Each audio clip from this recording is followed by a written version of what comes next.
Let me go ahead and roll up my sleeves for this one. Welcome, ladies and gentlemen, to Recency Bias Radio, where no one is safe from criticism.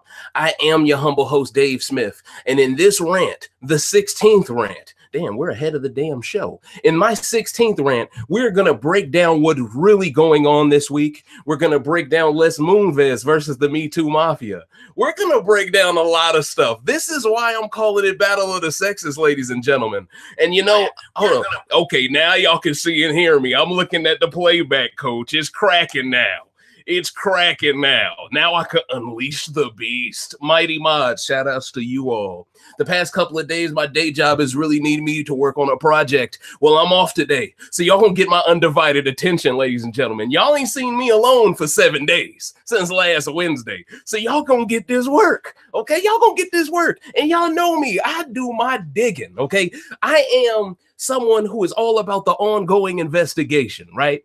So in this episode, we are going to expose a lot of shit. We're even going to expose the self-hate with inside Julie Chen, or should I say Julie Moonves. You know, I would have never thought in one of my previous rants when I said that Me Too needs to look into this shit, I would have never thought I could speak this into existence. Maybe this channel is more powerful than I'm giving it credit for. Well, without further ado, because this shit could last 3 hours, let's get into the brass tacks. See, I've been doing research on you, Julie. I've been doing a lot of research. Found out that you came from a fairly conservative Chinese upbringing. A Chinese upbringing that resented your dad for having nothing but girls. That expected the first son of your dad's family to have a son. And because of this, Julie is filled with so much self-hate. And she is filled with the need for wanting validation. So when I break down what's really going on between Les Moonves and Julie Chen, I want y'all to keep this in mind because y'all know this is a Recency Bias Radio exclusive. All right, so let's get into it. Enough of the cold open. You know what I'm saying? I'm trying to introduce this right. You feel it, dig me, coach? All right, let's get it popping. According to an article by Roden Farrow, Les Moonves is being accused, and I will say accused and allegedly throughout this process. Now, he is being accused of sexual misconduct and intimidation by 6 different women and possibly dozens more. Now, first thing that comes into my head that should come into most black people's minds is, remember the Bill Cosby thing? Remember how fast people were like, I don't care about the facts. I don't care about the details. I don't even need evidence. Strip him of everything. Take his show off syndication. Remember all of that good shit? Remember all that good shit? Remember that energy they had for that brother? Because he was trying to buy NBC? Let me call a spade because he was trying to buy NBC. They came after that brother, right? Didn't have enough facts to back it up, way past the statutes of limitations, but I was told specifically, that doesn't mean he shouldn't have justice because it's past the statute of limitations. I'm like, okay, but you're walking down a slippery slope here. That means anyone can accuse you of anything 30 years ago, and you're going to have to answer to it for it in court. See, I want to preface everything I say by mentioning Bill Cosby because I'm seeing a double standard here from how people looked at Bill Cosby, but are looking at this guy. The same people who were kind of let Harvey Weinstein get off the hook for the same thing, you know? And this stems back all the way from the 1980s as well, ladies and gentlemen. So this is almost 40 years in the making, okay? So let me drive that point home as well. So trust me, I'm going to provide some receipts here, and I'm going to give you guys some Dateline type coverage real quick because y'all know I be doing my homework. I'm not just out here reviewing episodes like some people. And did you notice how a certain channel started putting Rant in their title again, thinking no one would notice? Then their views spiked up again. Come on, bro. We see what you're doing.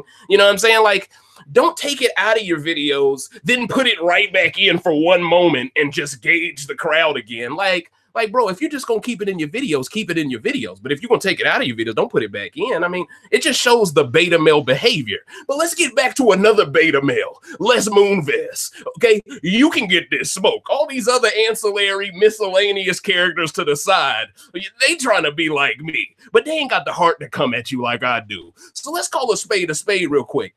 It's not lost on me how Bill Cosby was immediately accused of sexual assault after his pursuit to buy NBC, but this man, Les Moonves, or Leslie Moonves, has been allowed to be one of the most powerful men on television for decades at CBS. In December, he helped create the Commission of Eliminating Sexual Harassment and Advancing Equality in the Workplace. He created this foundation. Usually the people who create these foundations have the most to hide. They're covering up their guilt, ladies and gentlemen, and that is why I'm providing this receipt to you. One has to wonder, did he make this to cover his ass? To hide the skeletons in his own closet by building a bigger building around his closet? Now, 4 women accuse him of harassment as early as the 1980s, saying he tried to force himself on them in business meetings. They even said it felt rehearsed, like he's been putting women on casting couches since before then. 2 even accused him of threatening to derail their careers, which I found very interesting because Julie said in an article that she was strongly advised to get eye surgery, Asian eye surgery, so her career wouldn't suffer. Interesting. Is it too much of a reach for me to maybe inquire that these are the same 2 people, maybe? What if Les Moonves was the one who told her, hey, you might want to consider this eye surgery? We don't know who this person was, so all I can do is ask this question. What if he was the guy giving her ultimatums to make it where she got to? Keep this in mind as I go deeper, as my brother Zoe Williams would say. Most women were scared to come forward knowing Moonves had ties to people that could blackball them from Hollywood. So what are the odds all these women are lying if people said there was no way all of these accusers were lying on Cosby? See, y'all made it so niggas don't need proof. So take this smoke. It's finna come for you. It's finna come, okay?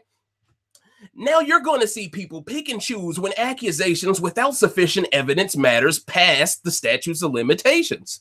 CBS has had a bad history here of protecting these type of people. Remember Charlie Rose? Remember Jeff Fager, the former chairman of CBS News? Okay, he allowed it to happen on his watch too. So understand that this environment is toxic because of who runs it, okay? Which explains why Big Brother is ran in a toxic way as well, okay? So y'all know I'm bringing it. Y'all know I'm bringing it. Woo, man, y'all don't want me being a lawyer, boy, okay?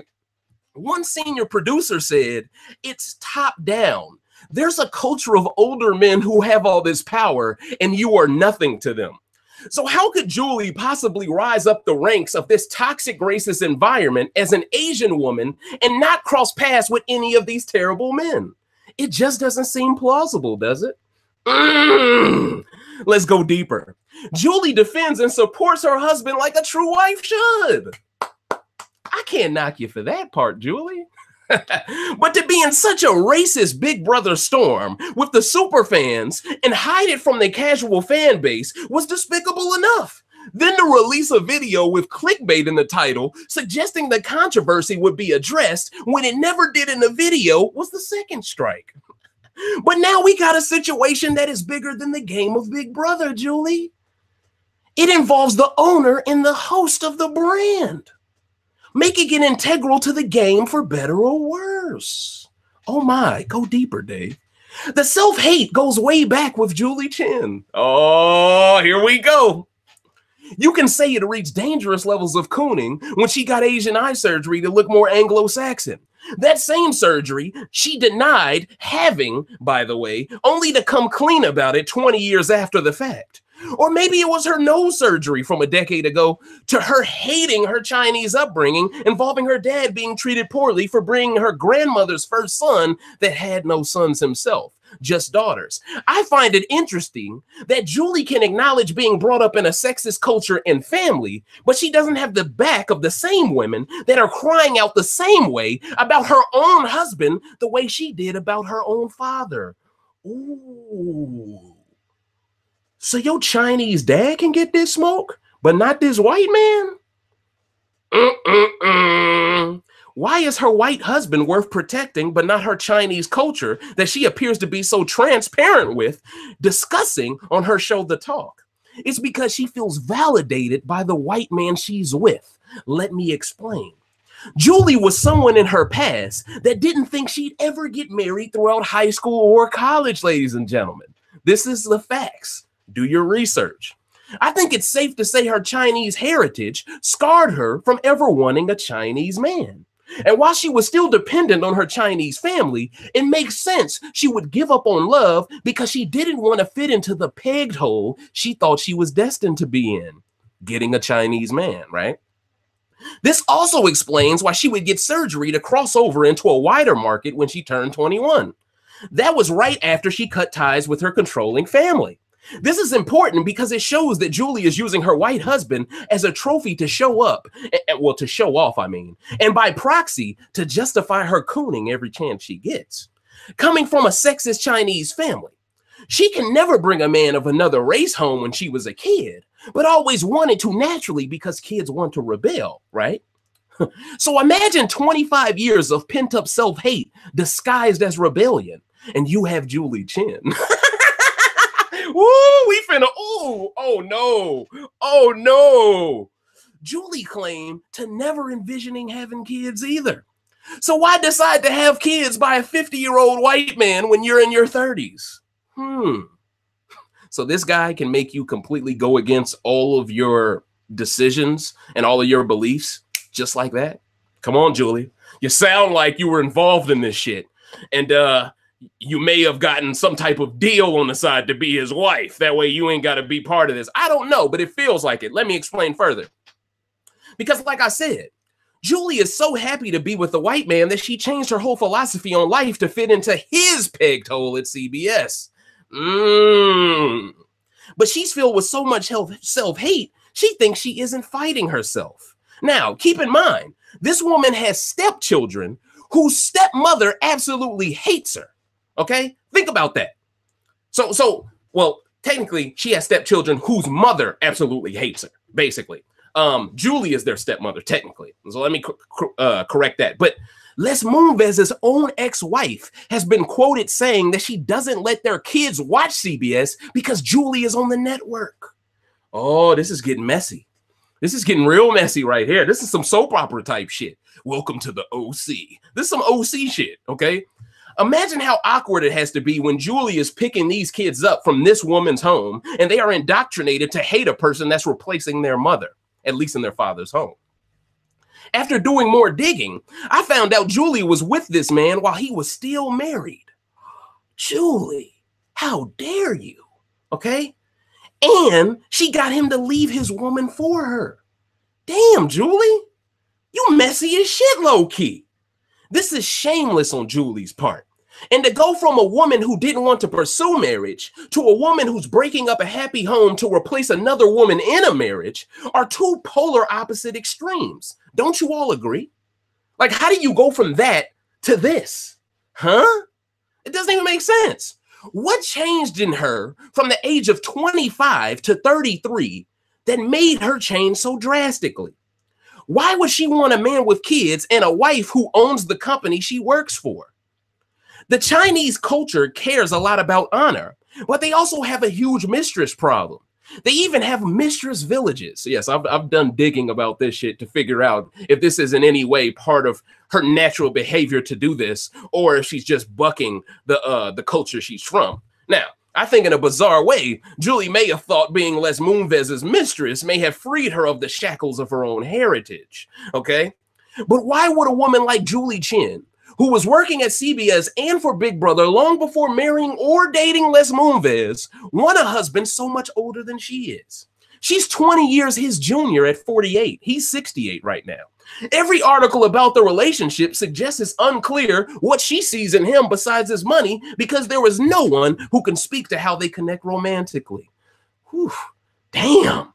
When writers can't find reliable sources to substantiate a marriage with any kind of fluff piece they can find, that should be a red flag to any student of journalism that this isn't a real romance here. Something's at play here that's deeper, and we need to do more research, and it's an ongoing investigation.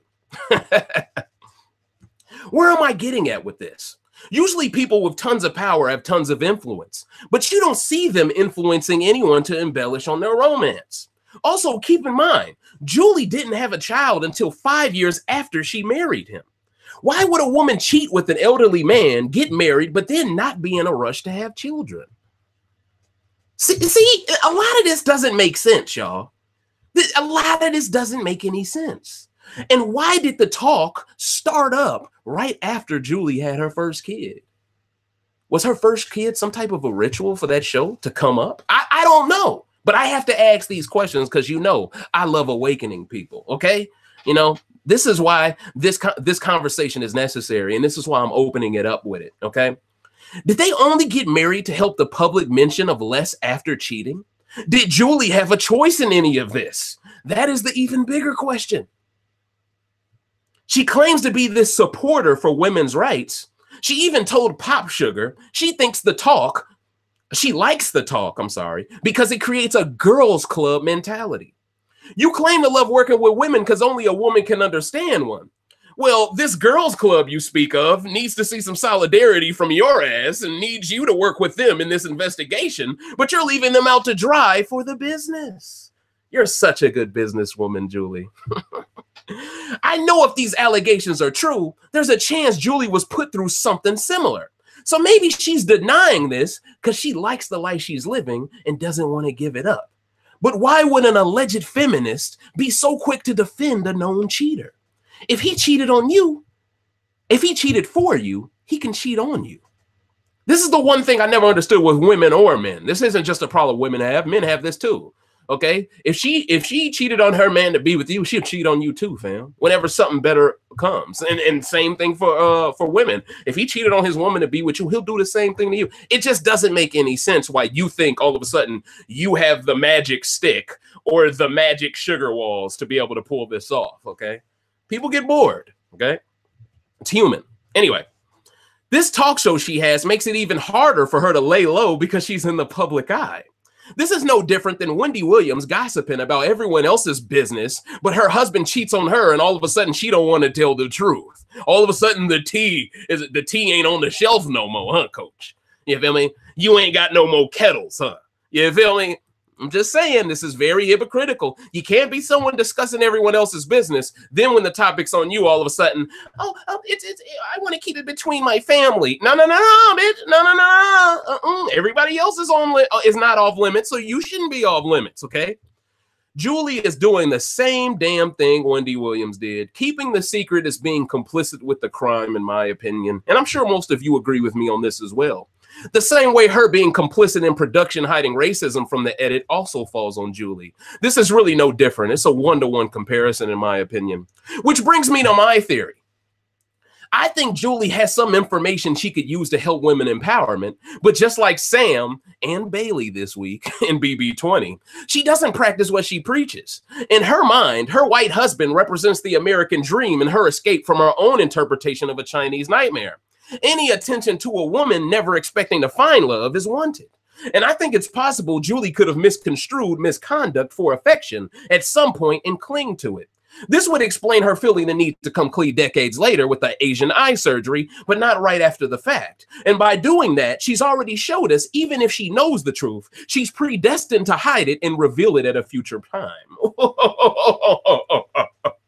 So trust me, I think Julie knows something. Okay, I'm gonna put it that way. Every wife knows their husband is doing some dirt here and there. They know. Now, I look at all of this as karma. Am I implying these accusations wouldn't exist if production told the truth in their edit? Of course not. But this world we live in has a unique way of balancing things out, a yin for every yang. It's not lost on me that I spoke this entire situation into existence a few rants ago on One Gotta Go. But I'm not proud of this prediction. Usually I'm proud of all predictions, but not this one. And you guys can guess why, okay? This is the one prediction no sane person could be happy about, but I've always been very skeptical of any relationship between an elderly man and a relatively young, malleable woman for this reason alone. They say the average man needs 11 more years to mature than the average woman. Does that justify dating a woman 20 years younger than you? I don't think so. That's also on your payroll? I don't think so. Okay.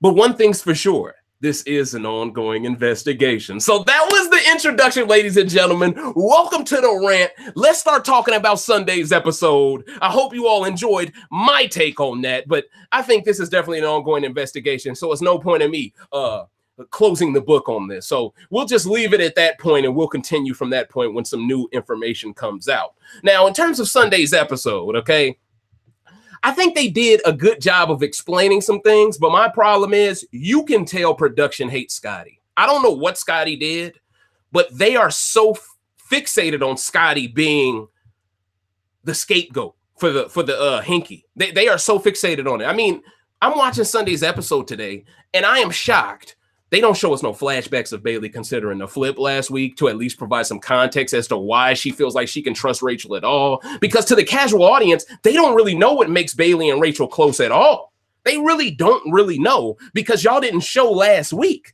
Last week when they were both have-nots, they got very close together, okay? But by not showing any of that really on television, by not really giving Bailey any type of confessional work last week, they are forced to almost create a false narrative. And don't get it twisted. The house guests do think Scotty was the one who threw the hinky. That part isn't the lie. But the way the process of them figuring out who may have done it, who didn't do it, they didn't even show JC throwing Brett under the bus to Faisal for maybe doing it. They didn't even show that to at least create some doubt as to who may have done it. They just immediately said, well, we know you as the casual audience know JC did it, but we're going to tell you that everyone thinks there's no way Scotty didn't do it, and that's the end all be all. That's a lie. Another problem that I got, well, I can get into it regarding my notes for Sunday's episode, but another problem I got, KC during the HOH competition. I want to slide in those DMs. You know, at this point, they are overtly disrespecting Swaggy C. And did you guys also notice the confessional that Faisal had? He had a confessional where he said something regarding, what did he say? What did he say? Faisal says something to the point of, I think he said trusting Caitlyn moving forward would have been unresponsible. Something to that. And I want to drive this point home to y'all that they do this on purpose in the edit, because we know from watching OTT that they will make someone repeat something over and over again if they don't say it right. So for them to let this brother go on the first take saying unresponsible instead of irresponsible, or did he say unregular or irregular instead of irregular? He said something that needed an IR in front of it, but he put a U in, and they let that ride. Now, production, if that had been any other player, they would have corrected them and told them to say it correctly because they want them to appear to be intelligent. By letting Faisal say it that specific way, they set him up to look like an idiot. And notice, in the edit, they constantly let people talk about how Faisal doesn't understand the game. They constantly, on feeds, are talking about how Faisal don't understand the game. Well, when production is going out of their way to make him look dumb on TV, then it's real easy for them to convince the house guests he's dumb too. But this is good for Faisal's game in the long run because people won't target him because he's a mastermind. It's looking like people will always target Scotty before him, you know. But anyway, let's get into Caitlyn first, okay? You know, it's getting spread around right now online that production is very mad about her. I mean, I rewatched that competition again because I was so shocked. Like the first time watching it, you know, it's your first time watching it, so you think she's gonna pass this. This is so easy. The second time watching it back, I really peeped a game at how easy they made that competition for her. Production, y'all should be ashamed of yourselves, man. Like y'all should be ashamed of yourself. How dare y'all work that hard? And then for Julie not even ask the chick any real questions, to wait for the show to end and then put it up on YouTube like, hey, here's our questions for the last person evicted. It's like, hold up, man. So you mean to tell me y'all didn't have no questions ready? Well, then that proves y'all didn't want her to get eliminated. And see, by uploading this to YouTube, you know, you deprive the casual audience of seeing the goodbye messages to her, which I heard were very good, by the way. I heard the goodbye messages were loaded. I heard Tyler went back in there to do his differently. So I heard these goodbye messages was going to be legendary. So they were also protecting her by not showing that, because they had that on demand at least. They may not have had the questions, but they had the goodbye messages. So they clearly were trying their best to protect Caitlyn. They want to bring her back. They want to bring her back. You can tell by how they're trying to protect her. And Caitlyn, you're dumb as shit for still thinking Tyler is like, but like I said, he's lifeguard Jesus to these people. He can do no wrong. Even when he does you wrong, you leave the game. But I love him. Oh, he's the only dick I didn't pull. Oh. But yeah, man,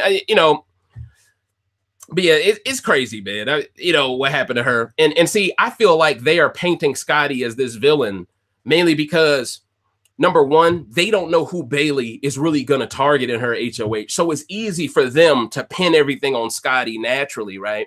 Because if Bailey, because see, to open everything up quickly, ladies and gentlemen, you guys pretty much know after watching Sunday's episode, you're going to know in a second after watching Wednesday's night's episode, Bailey was strongly considering backdooring Scotty. And see, people were so mad at me last week. Oh, Dave, you're overreacting. Oh, Dave, oh, believe in Bailey. Oh, Team Bay, all this shit. I was trying to be ahead of the curve and put you on game to her game being shitty, okay? People was trying so hard to tell me that I was in the wrong this time. Dave can be wrong sometimes, okay? I even admitted I could have been wrong a little bit with the Bailey Faisal thing.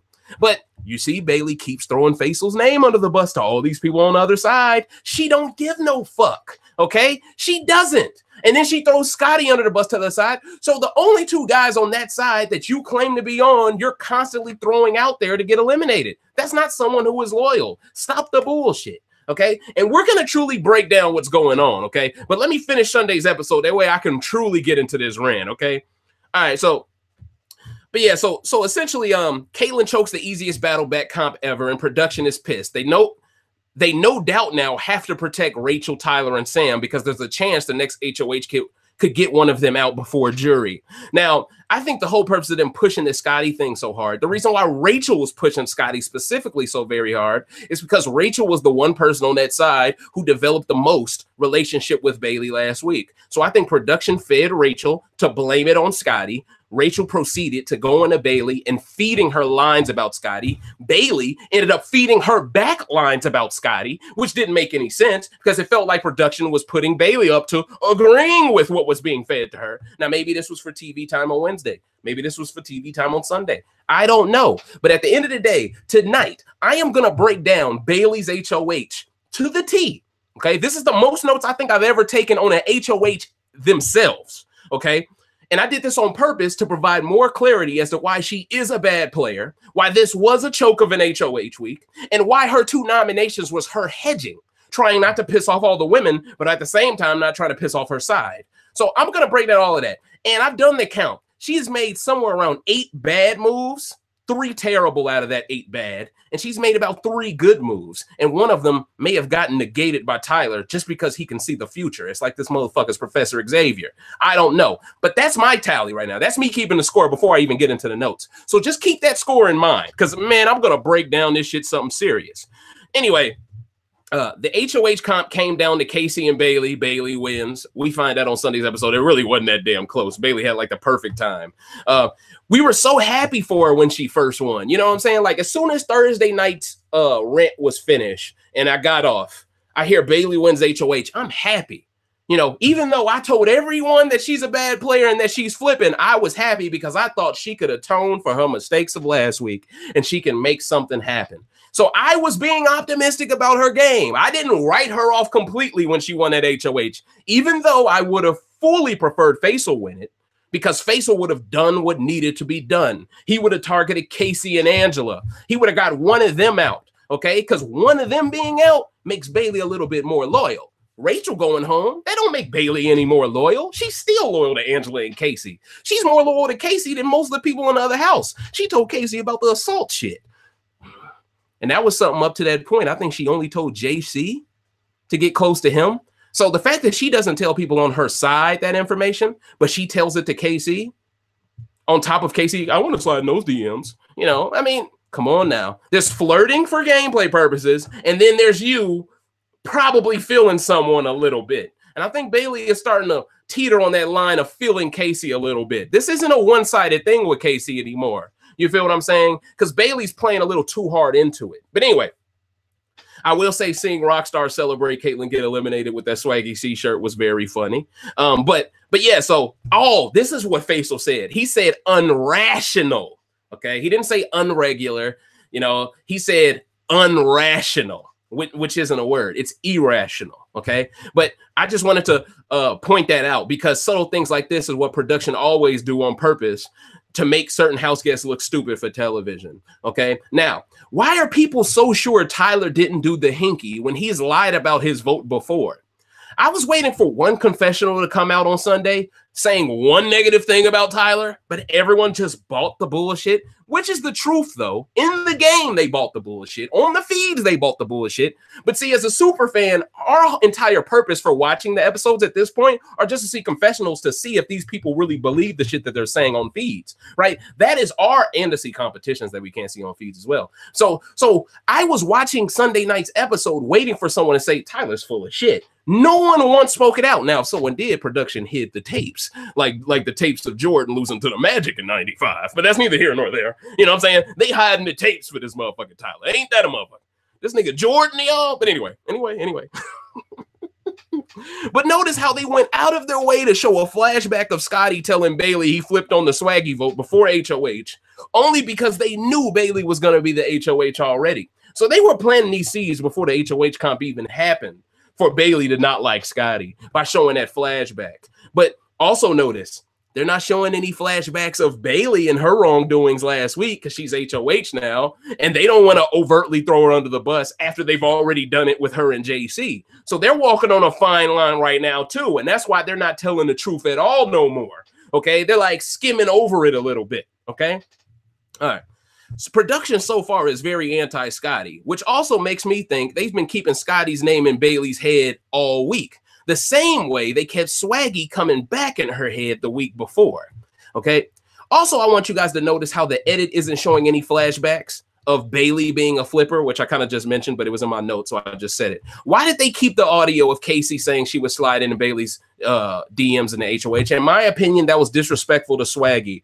And honestly, when JC jumps into the confessional booth and he says something about in the HOH, he was talking about Faisal coming down in the HOH. He said something about he compared him to Kim Kardashian. So JC is emasculating this brother. The DR is making him say unrational to make him look stupid. So I just want y'all to pay attention to how they paint men of color. They do it very subtly, but they do it through so many different people that you can't blame production because a whole bunch of people feel this way. So it must be true. That's how they do this shit. Now, seeing Scotty speak so highly of Bailey in his confessionals really was heartbreaking because she's been working so hard to just drag his name through the mud all this week, which I'll get into. But by seeing Scotty say that, though, I felt so bad for him because he has done nothing. He really, from a game perspective, he has done nothing to hurt Bailey's game. And that's my thing. If no one has done nothing directly to hurt your game, who gives a fuck about the details? Because there's a whole bunch of motherfuckers on this side, notably Tyler, who has done plenty of things to hurt your game, Bailey, but you just call him a sweet baby. He's a wounded animal. And then you got Rockstar. I'm like, damn, Rockstar, what did they do? Give you some smelling salts after Caitlyn left? Rockstar talking about he's a wounded bird. What is he wounded for? What are y'all talking about? Was Bailey wounded? This motherfucker Tyler was trying to put her on the block the week before. Was that the week before? Yeah, he was trying to put her on the block the week before Swaggy went home. If Faisal would have used that veto, Bailey would have been out the damn door, the first one. And she talking about he's a sweet little baby. Now, let's give Tyler credit for tricking this woman so damn bad. Okay? But if we gonna give Tyler credit for it, we gotta shit on Bailey for being that damn malleable. We gotta shit on her for being that damn easily influenced. Okay? Like, it's like, what is this shit? Why are you this gullible? Okay? Now, people have these theories online that are really fan fiction, like Bailey knows Tyler has to have the app, so she's purposely not targeting him and saying nothing bad about him because she doesn't want him to use his app against her. I'm like, okay, that would make sense if she didn't tell Rachel about her damn app, completely making her game meaningless at this point. Yeah, you'd make a lot of sense then. Yeah. And as of today, ladies and gentlemen, let me just tell y'all right now, as of today, everyone knows about Bailey's fucking app at this point. Everyone. Worst kept secret in the game at this point. Because she told Rachel, because she felt a little guilty about making Rachel a damn pawn. Okay? She could have easily have just put up JC, didn't have to tell nobody a damn thing. Okay? But see, Faisal played a great social game with her. While she's trying to bombard him with all the things he's doing wrong, he actually convinced her to do something she didn't want to do. Keep JC off the block. He actually convinced her not to do it, you know. But now that her game is going to blow up because of her bad decisions, watch she blame Faisal for this a week from now. Oh, this is Faisal's fault. He talked me out of putting JC up, even though I voluntarily told Rachel my power. And see, that's my problem with Bailey. She doesn't take ownership for the bad mistakes she makes. Instead, she takes all the credit for the good decisions, the few and far between they are. She takes credit for all the good decisions. And then when the good thing happens for the entire team that she isn't responsible for, she wants it to be the team's decision. She wants it the team's glory. She's very, very selfish. And I'm gonna really back this up. I'm just setting the table right now. I'm just setting the table, ladies and gentlemen. And y'all know I'm right if y'all been following feeds. I ain't got no reason to lie to y'all. I'll say the same thing I said to y'all last week. Anyway, now, another thing that I noticed, and I'm sure y'all probably noticed this from Sunday's episode as well. Did y'all notice how the moment that they cut the camera to Bailey and Tyler talking in the geometry room, the first image we see is Tyler running her hands through Tyler's head?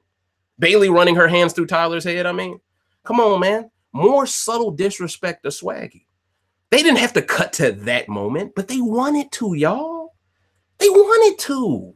Come on, man. This y'all know by now watching this channel, everything happens for a reason. You know what I'm saying? The amount of time that they spent putting these episodes together, they picked those scenes on purpose. Okay? Now, notice also how the music changed as soon as Bailey said she wanted Tyler to be loyal to her. Production is making a mockery of this woman. They making a mockery of her. She just doesn't know it. Y'all hear the way the sound effect just clashed as soon as she said, I need you to be loyal to me. All of a sudden you heard this noise like, you know what I'm saying? It was almost like they were like, joke's on you. It was like one of those sounds. So pay attention to that shit too. But honestly, y'all should make fun of Bailey for thinking that Tyler will be loyal to her. Y'all should be making fun of her for not at least trying to take a shot at him. Okay. And then when he wins veto, you know, it doesn't come to anyone's mind that it's a little fishy how a motherfucker can be sad for 2 days. All of a sudden he gets picked for veto. He destroys everyone. Closest person to him in time was like 5 minutes behind him. I think it was Brett. He was like 5 minutes behind the guy. You guys will see it later tonight. Okay.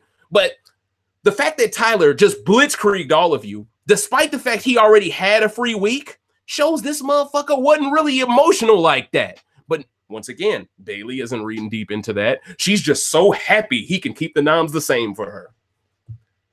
This isn't the same player, man. I keep trying to drive this point home. I'm not trying to get personal. I'm speaking on strategy.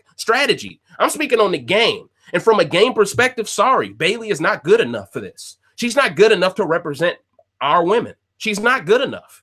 I thought she had the tools in her locker. She does not. She wants to be accepted too much by these white women. And because of that, she is incapable to see what needs to be done this week. And guess what? One of those white women going to go home, and she didn't even want it to happen.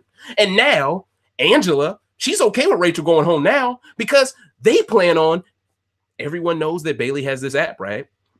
They plan on using the blind side of Rachel going home. They plan on Bailey focusing more so on the vote not going her way than everyone knowing she has the app twist. So they're going to hit Bailey from two different sides at the same time on Thursday. And the last thing I want to see is her cry. You put yourself in this position. You made this bed. And you have been sneak dissing all of the people who should have your back and do have your back. Now when shit hits the fan on Thursday, you going to want them to defend your honor? All it takes is for someone on that side to tell some of them some of the shit you've been saying. Terrible gameplay. Terrible gameplay. And I'm going to get into detail, but whoo, I mean, if I don't set this table, no one else will, coach. I mean, it's crazy to me, okay? Stop giving Tyler special treatment. This is that white God complex I talked about earlier in the season that would happen to Bailey because production would push her in this direction. Everyone said, no, Bailey got a black man. She ain't dumb enough to do that. She gonna dig in with her people to have Swaggy's back and she gonna go after that side. Is she? Brett ain't even finna go home, coach. So this is a huge choke of a HOH week. A huge choke. But anyway, I'm still talking about Sunday night's episode. Pay attention to how fast Haley got shot down for mentioning Tyler's name by Bailey. You know, Bailey said something to the point where, who do you think is targeting me? And I think Haley basically guessed JC. She said, no, she didn't guess JC first. She said, I forgot who she said first. She said Brett. She said, yeah. And who else? She said Tyler. She said, no, JC. And my problem with Bailey's game is she has so much resentment for JC. Now, she claims this isn't a personal thing. If it isn't personal, then how does JC's game differ that much from Tyler's in her eyes? That's the question I want to be answered. And see, Faisal is so good at making her look stupid by positioning it this way. Like, why would we throw up JC when he can work for us? JC isn't de facto on their side. And if JC's entire strategy is even in the odds, he helps the men and he helps Bailey at the same time because her side has the least amount of numbers, right? So JC, at least for the next 2 weeks, is on your side, okay? But she has this bone to pick with JC, but then has the nerve to call Tyler a guy who deserves a free week because of Caitlyn. I mean, I've never seen a woman who had so much of a grudge with another woman to give that woman credit for shit that she's incapable of doing. Bailey is giving Caitlyn credit for manipulating Tyler, as if she doesn't know that Caitlyn clearly was pushed by Tyler to go after Swaggy. You know, and that's my biggest problem, okay? And we're going to get into this a little bit deeper too, but just in case I can't freestyle this later, if I get into just all like, you know, all notes, I just want to keep positioning this, and I want to keep driving the point home that there are so many game moves over this week that made no sense for Bailey to try to do, but she did them anyway, okay? Now, yes, Haley gets shot down for mentioning Tyler's name. JC is being the scapegoat for Tyler's game, further proving Bailey doesn't know what's really happening, but thinks she does, which makes her talk down to her own people. And also pay attention to when Scotty pinned the hinky on Rachel. He only did this because he was calculating who hates him the most and who had the most to gain from pinning the hinky on him. It wasn't malicious, like Rachel is going to eventually try to flip it as. It was actually logical. But Bailey, of course, runs to Rachel and tells her what Scotty said, okay? Further making Scotty a bigger target. So this is, once again, more proof, more documentation as to Bailey showing what side she truly wants to be on. Because she doesn't reveal as much information about Casey and those people to this side. She don't tell them shit. All she says is, me and Casey just talk about life, which is bullshit. They talk about a lot of stuff, okay? Now, JC made perfect sense in his discuss with Bailey, okay? Because you do not make deals with people by extorting them, by telling them, if you don't do this, I'll do that. That's not how you get someone on your side, okay? And it feels like Bailey is looking for a reason to put JC up by even speaking to him with that type of tone. JC has no reason to be loyal to you if you're going to talk to him that way. But a sound game player is going to take that on the chin, go to confessionals, and express himself. They're not going to blow up to you in person. And see, Bailey did a lot of that this week, even though she's been claiming for the past few weeks she doesn't want to be the angry black woman. She's had a couple of moments this week where she has been the angry black woman.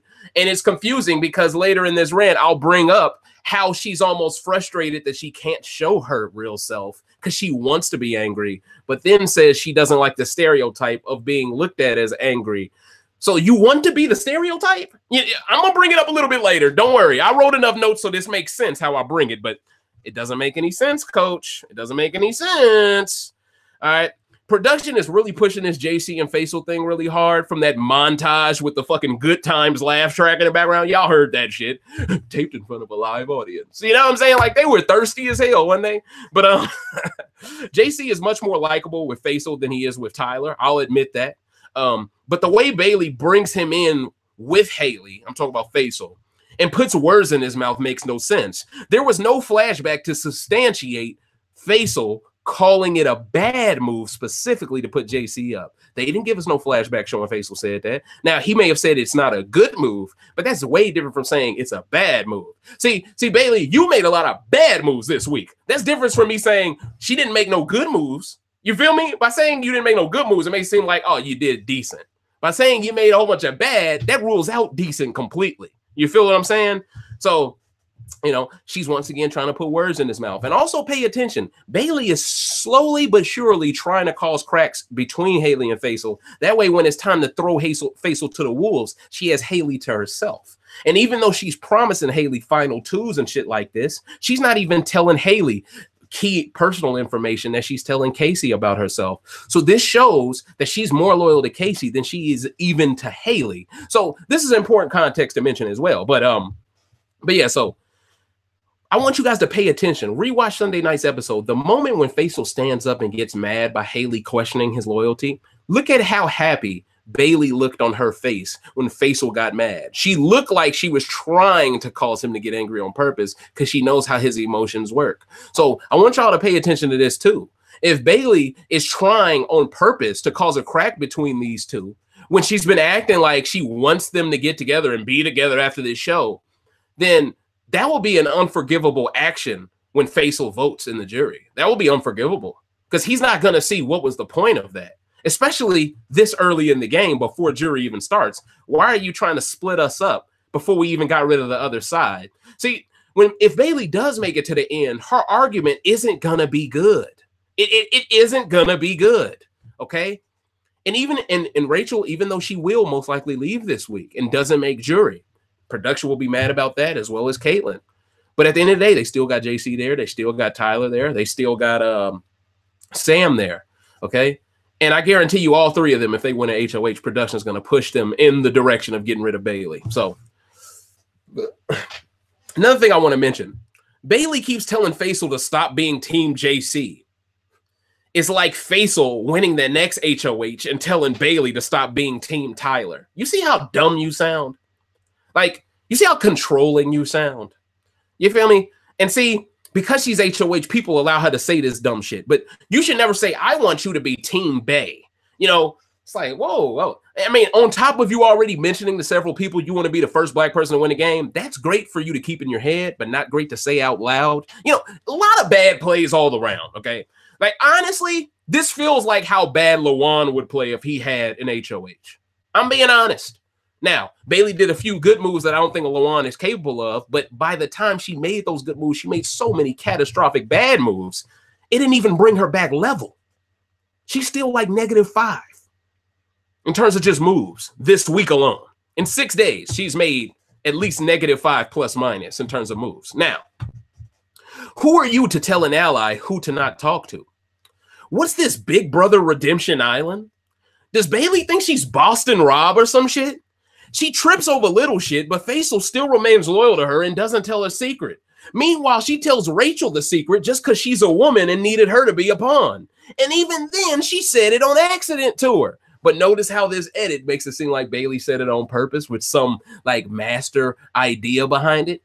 Watch it on feeds, ladies and gentlemen. Bailey slipped up and said, oh, I can't believe I'm about to say this. No, like, she didn't say it like someone who was saying it because, look, I want to bring you closer and I want you in on what I'm... No. It wasn't that type of introduction and nothing. She literally got talking in circles. She was explaining. Then eventually she was just like, let me just tell this. Like you could tell it got to a point where she was just impatient with the game she was playing with Rachel because Rachel is a better game player. So she just eventually gave her the information she needed to give her to make her okay with being on that block. And since Bailey didn't want anyone, and let me go ahead and make sense out of this. Because Bailey didn't want anyone except the 2 noms using veto, she told everyone, if you get picked for this veto and you're not a nom, I want you to keep noms the same. This also incentivized Rachel to want to volunteer for the block as well, because she's thinking, okay, if I win veto, I can take myself off. Scotty is going to be backdoored. And that's the third reason. Bailey kept reassuring all these people Scotty would be the backdoor option. But then somewhere down the road, she came to her senses because Faisal is low-key becoming a smarter player than she is out of nowhere. And he tells her, like, hey, at the end of the day, Scotty ain't targeting you no time soon, okay? Faisal might have his problems with Scotty here and there because Scotty be around Haley, or Scotty is starting to hang around Tyler, which is done on purpose on Tyler's part because he wants Bailey to think they're close. That way, if he does use veto, she backdoors Scotty too. And see, Bailey ends up making up this lie saying Tyler told her he would only use veto if she would backdoor Angela, which was a complete lie. She actually told him if he used veto, she would backdoor Angela to scare him from using it. Okay, so there's a lot of shit going on here, okay? I'm trying to throw out little darts here and there in between the notes to keep y'all entertained because, man, when I get to these notes, it's finna get real, coach, okay? But yeah, so hold up. I think I lost my place for a second. Okay, yeah. But the way Bailey brings him in with Haley and puts word in his mouth makes no sense. I already said that. All right. But yeah, so she basically tells Faisal to stop being Team JC, but she is perfectly fine with being Team Tyler. Okay. That's the hypocritical part. Now, she tells Rachel about her secret app after already telling Faisal. Faisal tells no one, but he's the guy who talks too much, and she keeps ridiculing him for that. Okay. I want to drive these points home. All right. Now, her whole confessional about telling Rachel on purpose was a lie, especially if she thinks Rachel already trusted her, which she said in the damn confessional. So that's a contradiction as well. Anyone caught that? I did. Anyway, but I watch feed so I can catch shit much faster. So she's lying to the casual audience just to appear like less of a bad player. That's not a good sign. Now, one last thing I want to point out before we get into this feeds talk all the way, ladies and gentlemen. Damn, it's been an hour. I ain't even getting into feeds yet. One last thing to point out.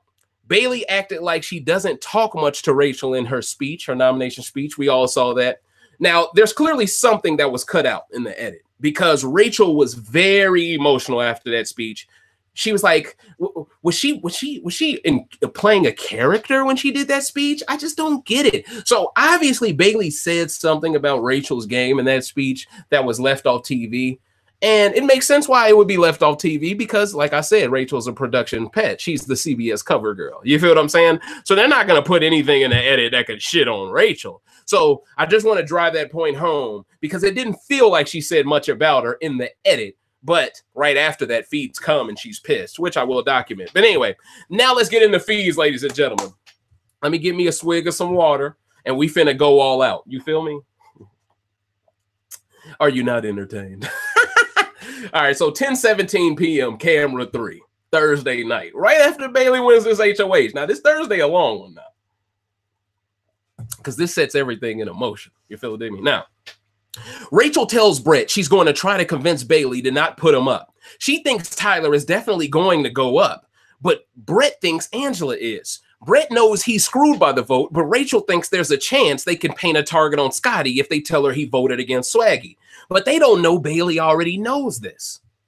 This once again shows how tone deaf these people are to think Scotty being one of the 8 votes to get out Swaggy makes him higher on the food chain than the other 7 people who hated Swaggy. They also appear to be banking on Bailey being convinced to target her side by KC, who Bailey, for whatever reason, invited to sleep with her, which was a red flag to me, honestly. Hopefully, she tries to get Casey to flip instead of flipping herself. But the only way to ensure this is by getting out Tyler or Angela this week. Both of them control Casey's game. Now, Tyler is trying to throw Scotty under the bus to Bailey to run interference and is also trying to tell her she can be his Caitlyn. That pissed me off. Hearing someone say, you can be my Caitlyn. You know, hold up. Bailey, if he said that to you to your face and you're fully accepting the fact that Caitlyn was controlling him, he just subtly told you he controlled Caitlyn with that statement. Why are you too dumb to see that he wasn't being controlled by Caitlyn? If he has the heart to say that, he has the heart to admit to you, Caitlyn wasn't doing shit. I was. So I'm going to now ask you if you would like to replace her. Come on, y'all. Why is Bailey this bad? Okay? And I'm not trying to just shit on her, but from a gameplay, why is she so bad? How can she not read between the line on this statement alone? This is the beginning of my damn notes, coach. So this is the first time she fucked up. Keep a tally. Keep a tally, okay? In the chat, keep a tally, okay? But he's admitting he's responsible for Swaggy going home by saying that as well. And he didn't even want Caitlyn to go home as of yesterday, Wednesday. So for him to say someone can replace her this fast is so fake. He was telling her to target Bailey last week. I don't like the fact she's promising him it'll be a good week for him as early as soon as she wins HOH. I don't like the fact she's promising him it'll be... Oh, I already said that. My fault. Nobody should feel comfortable on the first night when you win HOH. Nobody. So why does Tyler get to be, but Scotty doesn't? See the bullshit here? Now, I don't like this play, but hopefully in the DR, she throws us a bone about trying to backdoor Tyler. She didn't throw us no bone, y'all. Matter of fact, the edit doubled down on Bailey, getting them butter biscuits and dick riding Tyler some more, okay? You know, she even said it. He's a wounded animal. He's a sweet baby. I mean, she said it in the confessional work, y'all, so she's doubling down on this horse shit. So stop defending it, all right? JC is really scrambling. When Feeds first came back on, he told Faisal Brett gave the hinky vote. But an hour later, JC tries to place blame on Scotty. This isn't good for JC's game. He's already changing his theory up too much, and Faisal and Rachel are starting to catch on in the geometry room. JC's biggest mistake, though, was defending Tyler. He tells Faisal that Tyler didn't know Swaggy would be backdoored, and he knows this because Tyler cried in the corner after. Like, what kind of bullshit? So because someone cried in the corner and didn't cry where everyone could see them, that means they're being honest? What the fuck are you talking about, JC? And comparing this to Caitlyn crying in public, that's the wrong person to compare it to. Okay, Caitlyn isn't normal. Okay, so comparing Tyler to her will always make Tyler look good by comparison. So pay attention. Tyler been fake crying since Steve was in the house. JC missed a valuable opportunity to throw Tyler under the bus to save his own ass, but he didn't. It appears Bailey doesn't plan to nominate a woman at all, but she also doesn't want to nominate Tyler. I don't get this at all. Supposedly, Tyler went back into the DR and changed his goodbye message to Caitlyn after he and Faisal compared notes on the dirty tactics. 12:58 p.m. Well, actually, this is AM at this point. Camera 4. Bailey tells Haley she plans on nominating JC with Brett, and if one of them comes off, Scotty needs to go up. What the hell is she thinking here? Then she says she doesn't want to kick Tyler while he's down. What the fuck is going on? What happened to her, man? I don't want to kick him. This is Big Brother. You don't want to kick him while he's down? Oh, so you gonna kick him when he got his reinforcements? Like, what are you talking about?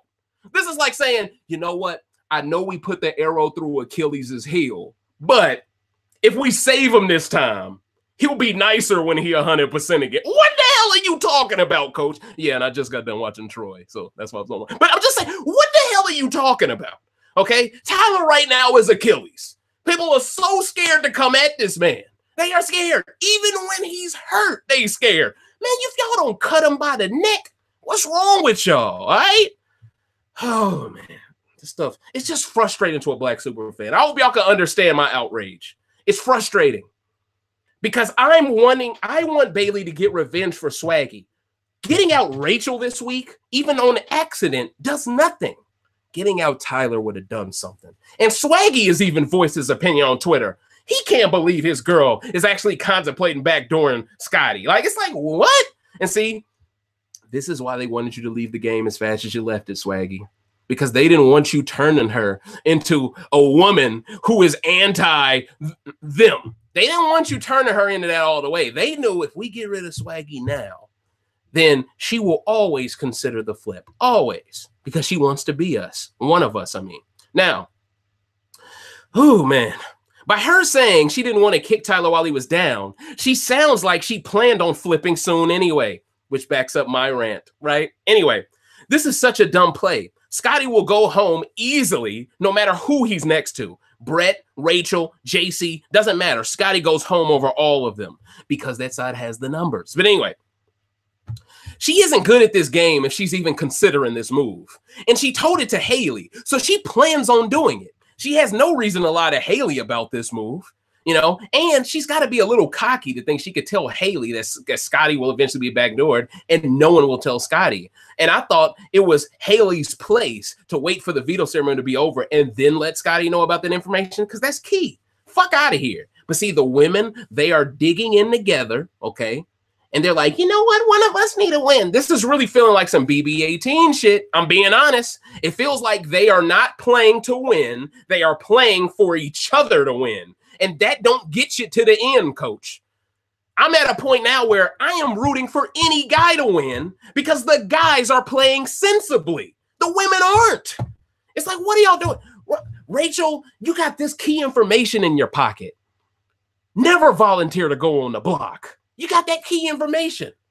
If you never volunteer, you're never up there. Now you're going to go home with this information. And see, that's why I don't blame her for telling Angela immediately. But we gonna get in there. Let me not shoot my load too quickly. Let's keep going with these notes because I take these notes right, and it's gonna explain how bad Bailey is. But anyway, Scotty will always go home over JC and Brett because Tyler works with them, but not really Scotty.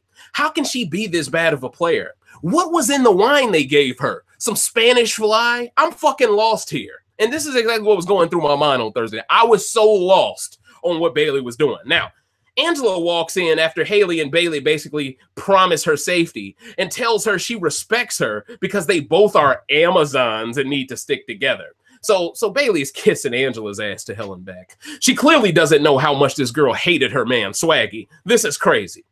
Faisal walks in, and Bailey keeps throwing JC under the bus for talking to multiple people and not giving her his allegiance.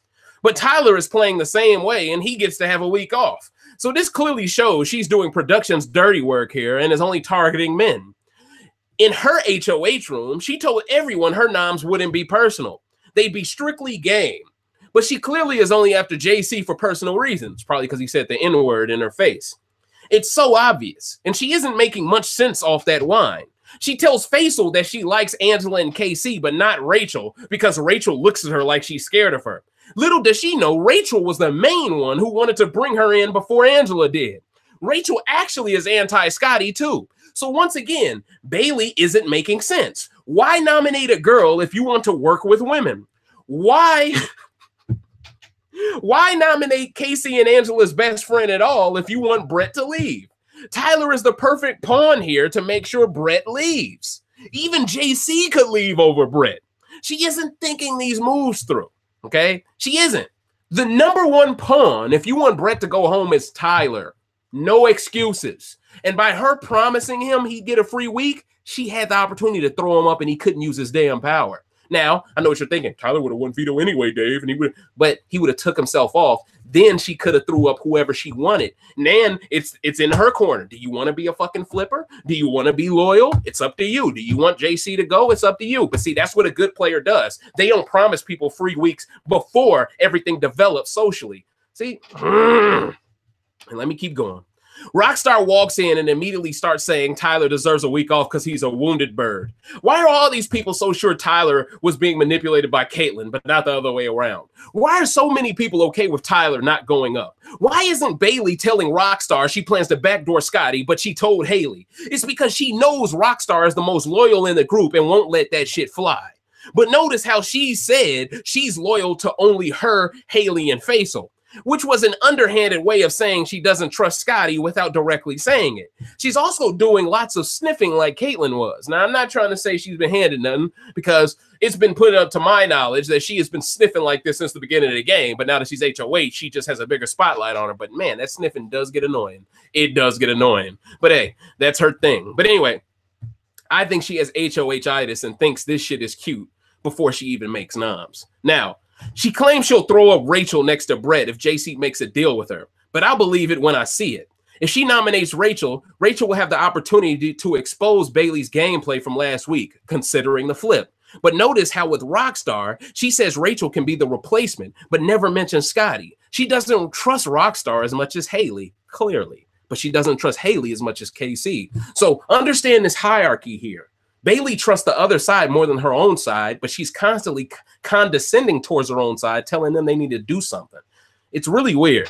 JC comes in and Bailey aggressively goes at him, telling him the game he's playing. She tells him no one can beat him at the end, but then says she won't pit him up. That's a contradiction. Why show your cards to someone you want to have your back? Poor gameplay here. She keeps trying to get, and that might be the third bad gameplay I've mentioned so far, and we're only on Thursday. Damn. She keeps trying to get him to throw people under the bus, but JC is way too good of a player to throw out any names besides Brett and Angela. He then tells her he wouldn't mind working with her, Tyler, Faisal, and Haley, but she acts like that's too many people. Once again, showing how bad Bailey is playing this game, because if there's only 12 people in the game, ladies and gentlemen, there's only 9 votes, meaning they need 5 anyway. So when JC says he wants to work with Tyler, Faisal, Haley, and Bailey, naming that 5, that means they would only needed 1 more vote to ensure who she wanted to go home win. But she was so busy being anti-JC in this conversation, thinking he was blowing smoke up her ass, she didn't even look at it logically and realize, oh, we need 5 votes. What he's talking about actually is beneficial for my own HOH to have the least amount of blood. But once again, if it comes from JC's mouth, it can't be true. If it comes from Tyler, lifeguard Jesus's mouth, it must be Bible scripture. I'm just keeping it real. This is how Bailey looks. And it shows JC, she didn't really want to work with him because even when he says something in her best interest, she has a problem with it. Notice Bailey's saying she's going to figure out who has this powers app and immediately corrected herself to say these power apps. I thought that was very interesting because any sound game player would have read between the lines and say, oh, she definitely has the app. Because who accidentally says this powers app? No one stumbles like that. Okay. So if I'm a great player and if I'm in that room with her, I'm gonna put that in the back of my head and go, she definitely has it at this point. She accidentally told me she has it, and then she tried to make it seem like there were multiples. Okay, and even though we do know there are 2 more left, her saying that was just to cover the ass, cover her own ass of saying this, because this is like it shows that it is a singular thing you're talking about, and only someone with it will look at it as this and not these. Anyway, JC almost got her to admit it by almost convincing her she told him she had it, which was a very good move by JC. JC was like, I remember you telling me you had the app. And she was like, no, I didn't. He was like, no, you told me. She almost told him she had it off that because she couldn't remember if she told him. That was going to be one of the best moves in the game if he would have pulled that off.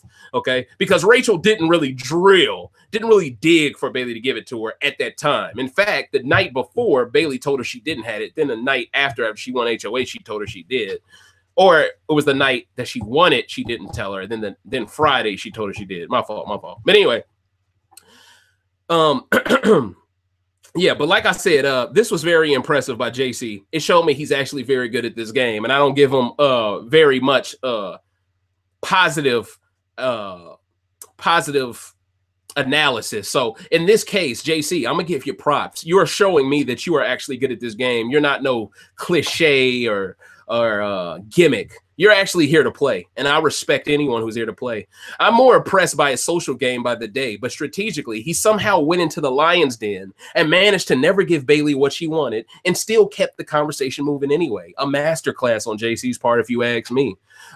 She wanted him to give her dirt to use against him. Instead, he may have gotten more intel from her. Woo!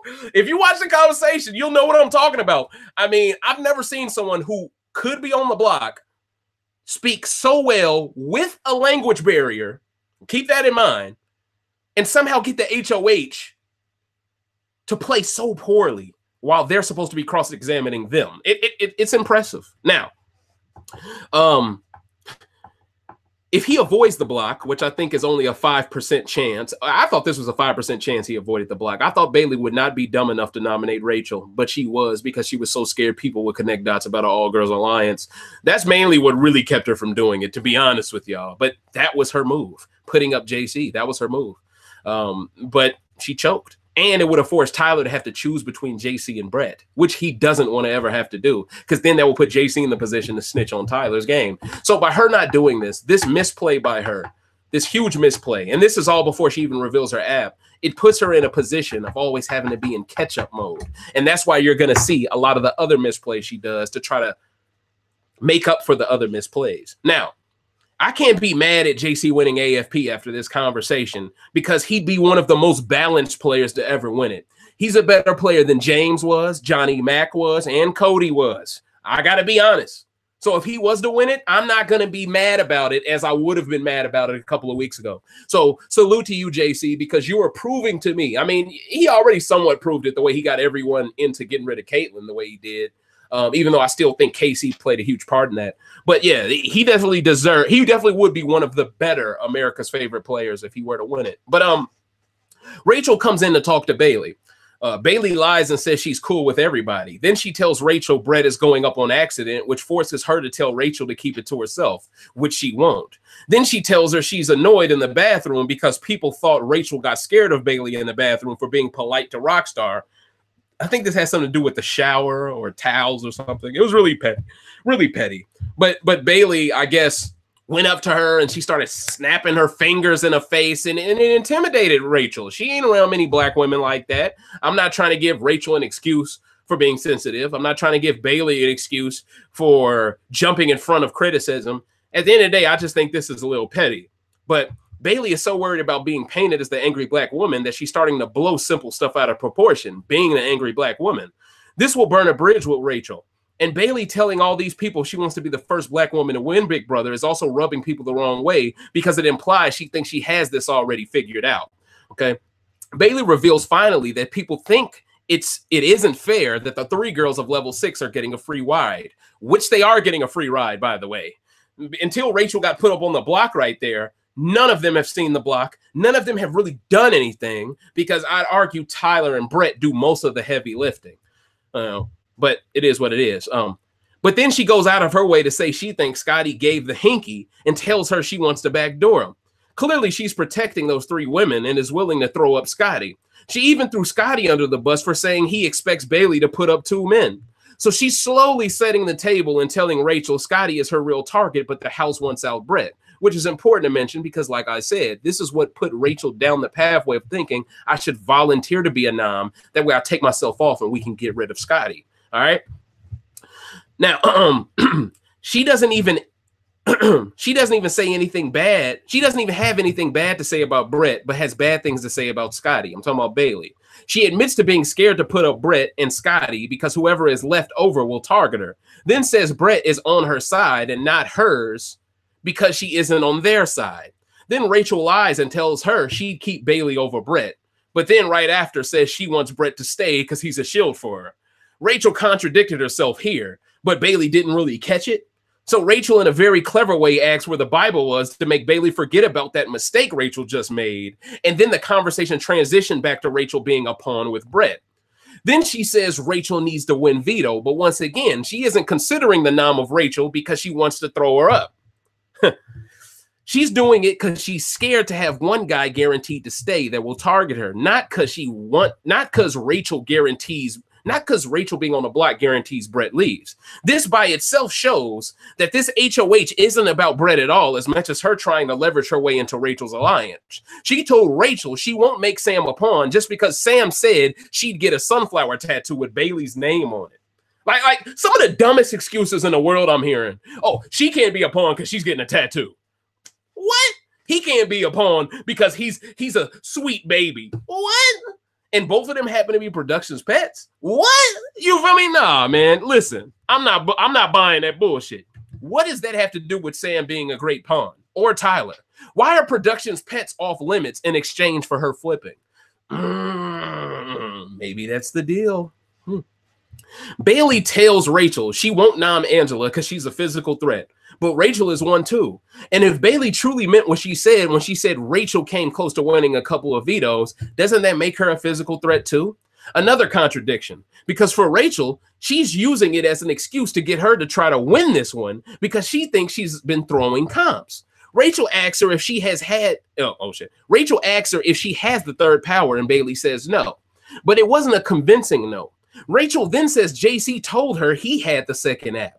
So you're going to see a lot of people assuming JC has the second app when really we all know Tyler has it. So just be ready for that. And they're also using that to fuck up JC's game when in reality, they should all come to their senses and realize Tyler is clearly the person who would get the app, not JC.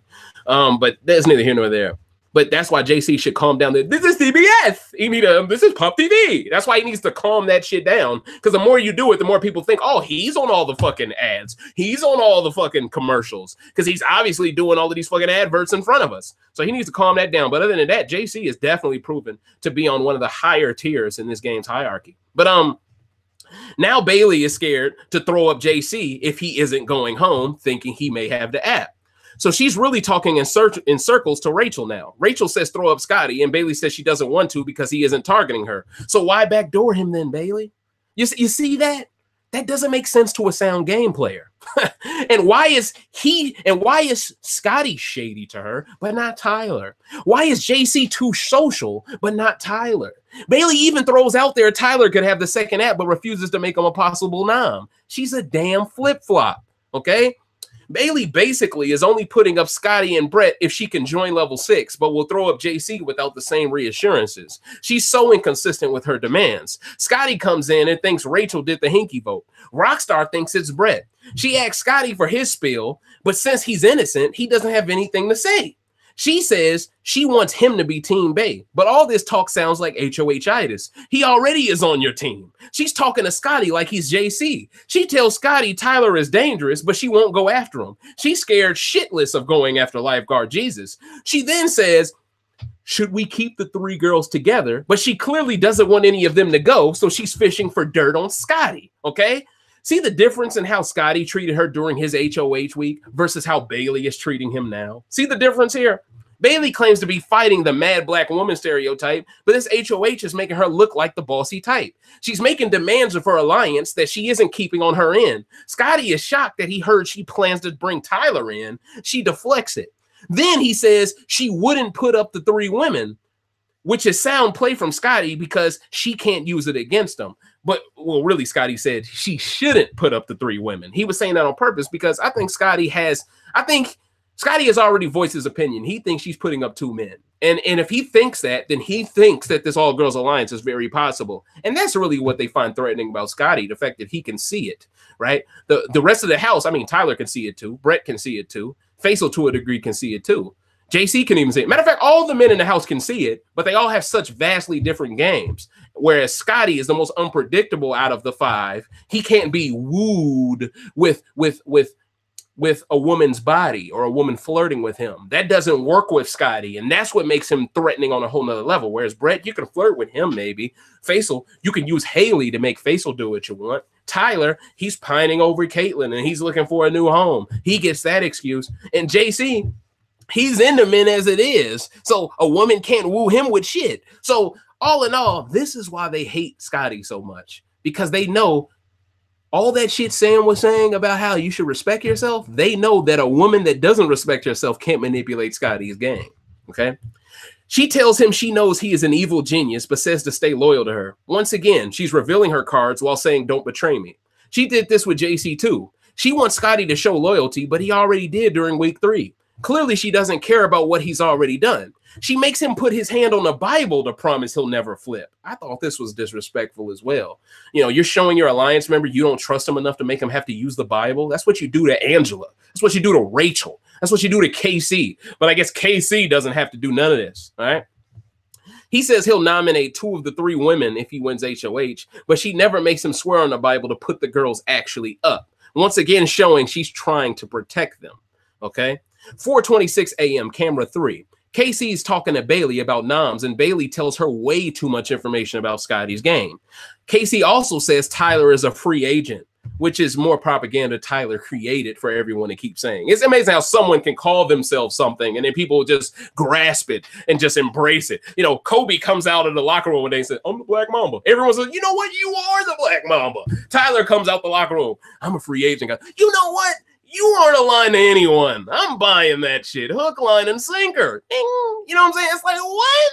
These self-proclaimed nicknames, man. I can't believe it. You'll always be lifeguard Jesus in my eyes. But anyway, Bailey pushes JC the hardest, obsessed with him, somehow beating her at the end.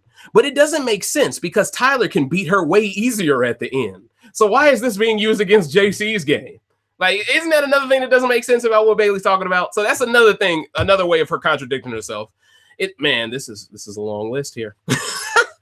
She tells Casey about Scotty being the flip vote while wearing Swaggy's shirt, and immediately Casey gets happy. This shows any Swaggy humiliation is applauded by Casey and should tell Bailey she can't have both of them outside of the game, especially with a possible pregnancy looming. Scotty may have had a huge error in this late game by trusting Casey. He may have made a huge error in the late game by trusting Casey because she seems to throw him under the bus to everyone. Casey knows about Scotty being secretly athletic, which she may use against him later to paint the target larger. She's already starting to paint it now. Bailey knows Faisal wants JC to stay. But what I don't get is, why did Casey freeze up so hard after Bailey told her that people are targeting her 3 girls and Brett? The way Casey deflected it was pretty defensive, and hopefully Bailey saw it. She then assures her what she does with Rachel will show her loyalty to the team or not, and they go their separate ways. Casey comes to the kitchen, and Faisal works his social game on figuring out how close his enemy is to his former ally. Bailey and Casey really think this Bailey and Casey really think this bullshit about they have a relationship where no game is talked, only personal stuff, is actually working on other house guests. Other house guests know what's going on. They know you're thirsty, Casey. Faisal immediately uses that to break the ice with Bailey as he listens to some Cardi B. Bailey says the truth. JC is more loyal to Faisal as the women are to her. But are we sure the women are loyal to her at all? She's so sure this HOH will buy her some time in the game. But I'm scared she could choke this away harder than she's already began to and ruin the late game for herself by not being stern in a choice by the end of the night. Most people would say Faisal isn't that good socially until recently. But he was the last conversation trying to keep JC off before Bailey went to bed. She wants a pawn. Faisal is trying to tell her what she needs to... Faisal is trying to tell her what she needs to do. He's trying to tell her Rachel won't be loyal. Faisal mentions Brett and an attitude comes from Bailey about being the first to notice Brett's game. And I didn't get this part either, but that was interesting to see from the HOH. Bailey then says she doesn't appreciate how confident JC walked into the HOH to talk to her. I mean, more hate. It's like, a motherfucker can't even walk into the HOH room confident? Coming right out of the DR? He can't be confident about nothing? Like, I don't know, man. But anyway... But yeah, so she knew he left the DR, so she was hating. Meaning she was hating a little bit after the fact and is running out of good reasons to not nominate Rachel. Then tries to corner Faisal by saying he's the only person not wanting to nominate JC. But I just don't get why she's so mad about JC this or JC that, but Tyler gets a 7-day vacation pass to the islands of fucking adventures. You feel what I'm saying? Like, once again, what is the beef with JC? What is the beef? Is it because he's close to Sam? Well, Tyler is. Like, what is the real beef? It's because he's close to Faisal? That's it? I thought you had Haley there to control Faisal. You're really scared JC could out-control Faisal more than Haley? Come on, man. I just don't get it, man. I just don't get it, y'all. And frankly, it isn't meant for us to get because it's bad gameplay. Now, Faisal throws a scenario if Brett wins veto, and Bailey says she'll throw up Scotty. Faisal says JC goes home, and Bailey corrects him saying, no, Scotty will. In this moment, Faisal needed to graduate from the academy and pull off a high-level play. He should have connected the dots that she must be close to the women for not using any of them for a replacement nom if Brett wins veto. This would prove a flip is imminent because she also puts a sacred 6 member up. That net positive for someone in the 3 girls position, but net negative in Bailey's. She's just blinded not knowing it yet. By trying to get out Scotty, she makes it less likely someone that won't nominate her wins something. Tyler went from telling Caitlyn she could go after Bailey if she doesn't choke the easiest puzzle in CBS game show history to acting sad and harmless. But a black man could never play this game after being in the center of a few flips and part of some lies. Pay attention. He wouldn't get a 7-day break on the first U.S. season that's paying jury like Survivor, where the longer they stay in the game, the more they're paid, making it even more rigged by this factor alone. Faisal brings up points Bailey can't refute about Rachel's trust having limits about the past 3 votes. Bailey says they don't discuss votes, but then right after admits to Rachel letting her in on information after the fact, which has to include, at some point, the votes discussion. Then all of a sudden, she has an excuse about Rachel liking Brett and not wanting to nom them together. This was another misplay on Bailey's part. So you mean to tell me, because you and Swaggy had a showmance, you don't want to nominate Rachel next to Brett because they could have one in the future? It sounds so fucking stupid here. Well, if that's the case, why did you want Caitlyn to leave if she could have been in a showmance with Tyler? See this? Faisal should have read between the lines here and say she's working with one of those two because she cares too much about them. She really does. All right. That makes the most sense if they're an admitted couple by Bailey here. So why would she be against it, thinking she'll lose Rachel? Doesn't she know she once again looks like a flipper by caring so much about the people on the other side that hated her man? What if she never had Rachel? What if she doesn't know the real Rachel? Is this worth disagreeing with Faisal on? Bailey is convinced she can beat Rachel at the end for some reason, which felt like something production would want her to think.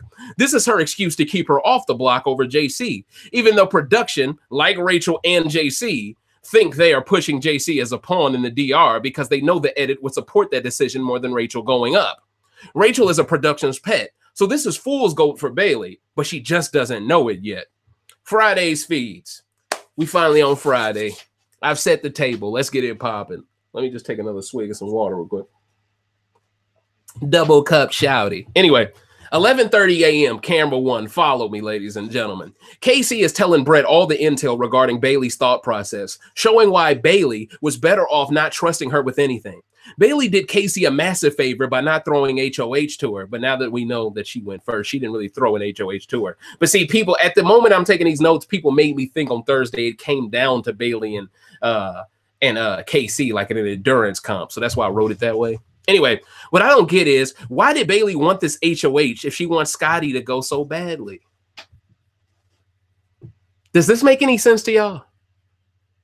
If all she wanted was for Scotty to be backdoored, as of this moment, or for Brett to go home, why does she want HOH so bad if she wants to be on that other side? Her actions aren't really backing up her words. And it's to the point now where even her defenders don't understand her game. And that's what's really the scariest part. When I ask someone, please explain to me how Bailey's good at this game, they can't really name a tangible play outside of blaming Tyler for something. They can't really name a play she's made in this HOH that was even clever remotely. Okay. So yeah, let me ask this question one more time, because I'm gonna really break this down. Why did Bailey want this HOH if she wants Scotty to go so badly? Why is she willing to ruin her game in the pursuit of this move when Casey could have done it herself and gotten blood on her hands? Casey wants Faisal out, but would settle for Scotty. Bailey wants Scotty, but would settle for JC. Why isn't she smart enough to know who Casey would target if she trusts her this much? So many things don't make sense here. It feels like she won the HOH to prove her worth, but now doesn't have the courage to fully flip or make a big move. So she's in the middle looking for pawns instead. And that's really my problem. Why are you looking for pawns, man? This is the last week before jury. Knock out a big threat that could alter the way the jury views the game. That's what you need to do. She thinks JC is the guy who can do that? Are you crazy? It's Tyler. You know, and Brett is one of the few people who actually would be sound and calm in the jury and actually speak actual logic. So by you trying to target him or Scotty, it's almost like you don't want anyone that understands the game to vote on the game. Interesting. Anyway, but getting out JC, he does know the game. So I guess she does want someone who knows the game to be out. I don't know. Anyway, but see, that's my point. It doesn't make sense. Anyway, Brett is ticked because he thought Bailey already flipped and expected an easy week. Brett is convinced Bailey is doing someone else's dirty work. I got a hint for you. It's production, Brett. Anyway, but who could possibly be responsible for such shitty noms if not Bailey herself? Brett admitted himself that Rockstar isn't very good at the game, so we can rule her out for controlling his HOH. Then you got Haley, who many people believe could have a pregame alliance with Brett. She isn't pulling any strings to put him up with Bailey. So that leaves only Scotty and Faisal, who Brett thinks are controlling Bailey's HOH. Scotty clearly targeted Brett during week 3, but he's the obvious scapegoat here because everyone on Brett's side thinks he's a genius that is incapable of emotion. But Scotty wouldn't be this dumb during his HOH reign to let the house decide its own pawn like this. The fact that Bailey is so protective of Tyler and Sam, who both got swaggy out, but has so much disdain for Scotty while not having a problem with Brett, shows Bailey just wants to be a cool kid and is trying to use his HOH to leverage the flip. Brett leaves out, and Rachel comes into the geometry room to talk to KC. Rachel and KC compare notes about Bailey, and Casey brings up how annoyed Bailey gets when Rachel takes her joke seriously and gets intimidated. Rachel thinks Bailey is defensive, while Bailey thinks Rachel is painting her to look a certain way. The ironic part about all this is Bailey was the one who embellished on Faisal last week about him being disrespectful towards her, remember? But here we are with Bailey doing it to Rachel, but Bailey wants people to look at it all as a joke after the fact because she's in power now. See the hypocrisy? She would have never let Faisal chalk that shit off as him just joking, but because she's aware of the stereotype, she gets offended even though she still disrespected Rachel with the way she snapped at her. If Faisal can't blame Bailey for being defensive or sensitive, why or how can she blame Rachel? See that Pandora's box that gets open once someone starts lying on another person's character? Karma tends to hit them. And that's what's happening. That's what's happening. Rachel continues explaining that Bailey told her, she said, Bay is sick of Rachel reacting like this, like she's scared of her. But to be fair to Rachel here, Bailey grew up rich. We found that out in the Thursday night rant. Thank you, Raven, for providing that tea, because I didn't know. And that does provide some necessary context as to why Bailey plays the way she does, because I'm not seeing the hunger for the money, really. I'm seeing the thirst for the title, for the notoriety, but I'm not seeing the hunger for the actual game to actually win it.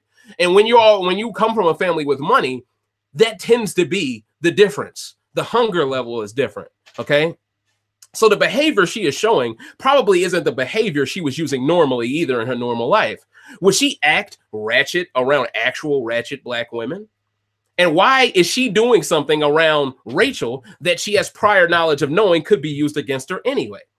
That's poor social gameplay regardless of the details. And even when you unpack them, how does Bailey mentioning this to anyone help her chances of doing what she wants in the game? It doesn't help. In fact, it makes the flip harder to accomplish. So she's self-inflicting herself, y'all.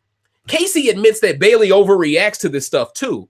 They both agree Bailey gets irritated easily. If Casey can agree Bailey is this sensitive and she still likes her, clearly Bailey is rubbing more than just them the wrong way. This is important to mention because it not only shows how sloppy Bailey is being, even with the side she wants to be on, but it also shows she just isn't good at the game. It's not either side's fault for this. It's all hers. Rachel admits to throwing the seed of doubt into Bailey as well to Casey, but she would have never had the chance if Bailey didn't voluntarily tell her she was skeptical of Scotty in the first place. Bailey's sloppiness made this HOH more Sam-bolic than Sam's. See, I'm telling you, see, at least Sam got into. I don't understand this game. I just want some of you women to respect yourself. See, she let herself off the hook with that shit. But when Bailey says it's not personal, you know, when Bailey says it's not personal, but then everything she does has a personal vendetta look to it, it's weird. But Tyler gets none of the smoke. Rachel talks to Angela about the pawn scenario, and she wants both of them to reassure Bailey that Brett won't target her. But this only matters if JC is thrown up next to him. If it's Rachel, it doesn't matter. Now, 12 o'clock p.m., noon, camera one. Okay, we finna get it popping. Sam talks to Bailey, and they both agree that they should check in with each other periodically to talk. Getting closer to Sam is probably the one good move Bailey intentionally made so far this HOH week. I get why she relates to Sam and likes her, but I just don't get why Tyler gets this treatment. Bailey claims she likes Sam because Sam isn't someone who plots and schemes. So why does she like Tyler despite the fact she knows he's plotted and schemed? Bailey even admitted to not wanting Tyler in that room with her and Sam last week when she was crying, and she was basically, she kind of lost it a little bit about the whole pressure of being a black woman in the game. You know, my thing is, why did she wait until a week later to admit she didn't want Tyler in the room? And if she didn't want Tyler in that room, why is she calling him a sweet baby now? If he was such a sweet baby, wouldn't you want him in that room a week ago? See, none of this shit makes sense, man. But luckily for her, Sam don't understand the game and don't understand none of this shit. So it's always through one ear, out the other. It goes through one ear and out the other with her. Now, anyway, she says she was threatened by Tyler because of Caitlyn. But why would a woman wanting an all-girls alliance blame a woman solely for the actions of a man? Sounds like some Julie Chen shit. I'm being honest. See the contradiction? If Caitlyn would have done the same thing without making it personal by backdooring Swaggy, Bailey wouldn't be so emotional to blame Caitlyn for everything. Caitlyn got what she deserved, don't get me wrong, but someone who dislikes Caitlyn this much should have never considered the flip to save Caitlyn in this context. Oh, here we go. By blaming it all on Caitlyn, Bailey is doubling down on Sam's speech to her and Haley, which disrespects Haley to her face, by the way. I just want that to be known, all right? Which should be a massive red flag to her. I find it interesting, though, how Bailey was so impatient and condescending with Rockstar for feeling defeated last week, but this week she's giving Tyler a free week before showing any fight himself. So someone on the other side can be defeated, and that's okay, but your own alliance isn't allowed to be? Interesting, Bailey. Interesting. So Tyler can be defeated, and that's fine. But if someone else is, they got to figure something out. A black man would never be afforded these luxuries in the game. Never. Tyler said he would never swear on his dead dad or use him for personal gain. But he's doing so by letting Bailey think he's sad about his dad this whole week. Isn't that interesting? That shows you the real life guard genius, right? Jesus right there. Further showing Tyler ain't shit. I just don't get Bailey's motivations if Productions isn't involved here. She does know Tyler would have had the same free week with Casey as HOH, right? And Sam. So my question to all the Bailey fans that still think she's a good player is, why did she win this HOH? Why? Why? She should have threw this shit. 12:44 p.m., camera 3. Rachel talks to Bailey again in the HOH, trying to convince her to nominate JC. Bailey thinks JC may go home over Brett, which he would, so that's why she doesn't want to use him as a pawn. So all of a sudden now she wants to keep him over Brett. It's interesting. As this conversation starts hitting its stride, Bailey makes the mistake of the season. Remember the night before how she told Rachel she didn't have the app? Well, for some reason, she gets rattled again talking to Rachel, and this time tells her she has it.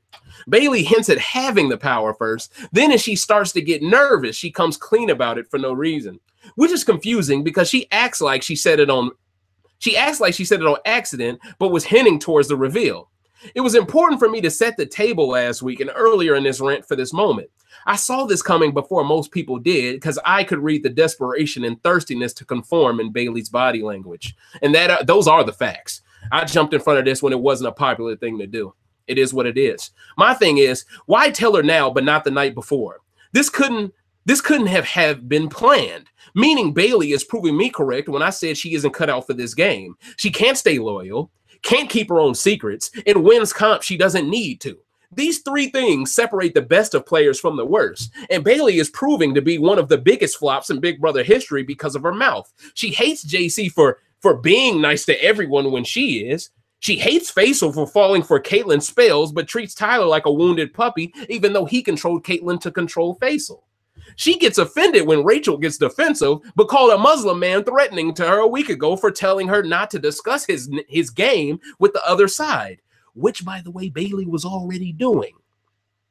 Just want to provide that context. So everything she stands on a soapbox about, she's doing or contributing to do in the future. Pure hypocrisy, okay? I'm harder on Bailey because she was supposed to use this twist correctly. By telling the other side what it is, they can now plot on how to use it against her and against the people who would have never told her secret. It says a lot when she claims to want to go to the end with Haley, but won't even tell her about the twist before Rachel. Faisal won't even tell Haley about this twist. That's how loyal this dude is. He won't even tell the girl he wants about this twist. You feel me? She chose the wrong side and now must deal with the shame of it. I'm more concerned now with the future black women picked for this show never getting another big twist now because of how bad Bailey used this one. Bailey, you may have fucked this shit up for all of the future sisters that are playing this game. And I'm being honest. I'm not being too hard on you when I say this. Sisters, brothers, anybody that is black that plays this game rarely to ever gets a twist, especially one as powerful as Bailey's is. That's borderline diamond power veto type shit. You see what I'm saying? So the fact that she got a power like this and she's already told 2 people and now the whole house knows about it. I mean, I know her whole plan. Oh, I was going to use it during someone else's HOH to ensure none of you go up. You know, well, now you got to use the bitch immediately. But the problem is I'm worried now that everyone knows about your power, Bailey. Now, if Brett wins HOH, he's definitely smart enough to think of this idea. Now he can put up Angela and KC with his nominations and say, these aren't my noms. Bailey used her power. She never was working with you 2 girls. That gets Brett off the hook for nominating 2 women to go home. That places the blame solely on Bailey because Bailey can't prove she did or didn't use the app yet. Then it makes it easy for all of them to want Bailey to be backdoored before she can actually use the real app. I'm calling it now. I can see someone like Brett orchestrating that, but I can see someone like Tyler being too scared of how he'd be perceived to orchestrate it himself. So I could see Tyler being the guy like, go ahead, do that, bro, but not being the guy who actually does it himself because he'll be looked at way too badly. Yeah, so I'm really worried for her at this point. You know what I'm saying? Oh, snap. Hold on. I lost myself in a... damn. See, I got to remember to not let my stuff... I got to remember not to let my stuff tweak. Okay. I'm almost there, ladies and gentlemen. Give me 1 second. You feel it, dig me. You know what I'm saying? But trust me, all the stuff that I'm discussing right now, it will be on the episode that is airing right now. Trust me. Y'all missing more shit by missing this rant. I'll tell you that one. All right. Tyler went, Okay, yeah. I'm way past this. Hold up, coach. Yeah, I'm on Friday. Hold up, coach. All right, bet. All right, we gonna get right into it because I think I was right at noon. Yeah. Damn, y'all know I take a lot of notes when I'm out here like reading pages. You feel it, dig me? But yeah, I'm definitely okay. Here it is. Yes, I found it. All right, there it is. All right. I'm more concerned with the future black women picked for this show never getting another big twist because of how bad Bailey used hers. Bailey has set a terrible precedent here, and I wish more black women would acknowledge this over supporting her unconditionally. Because if any of you get picked for a future season, Big Brother 21, for instance, trust me, y'all ain't getting shit. And it's sad, but it's the truth. And let's be honest,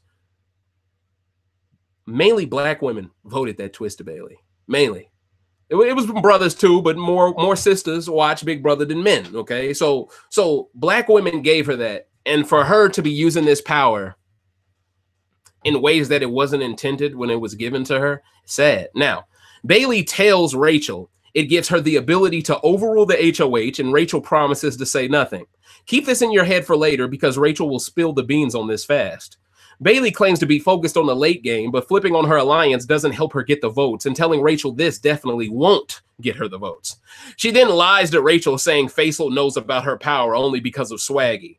But that doesn't make sense because she got that power after Swaggy left the game.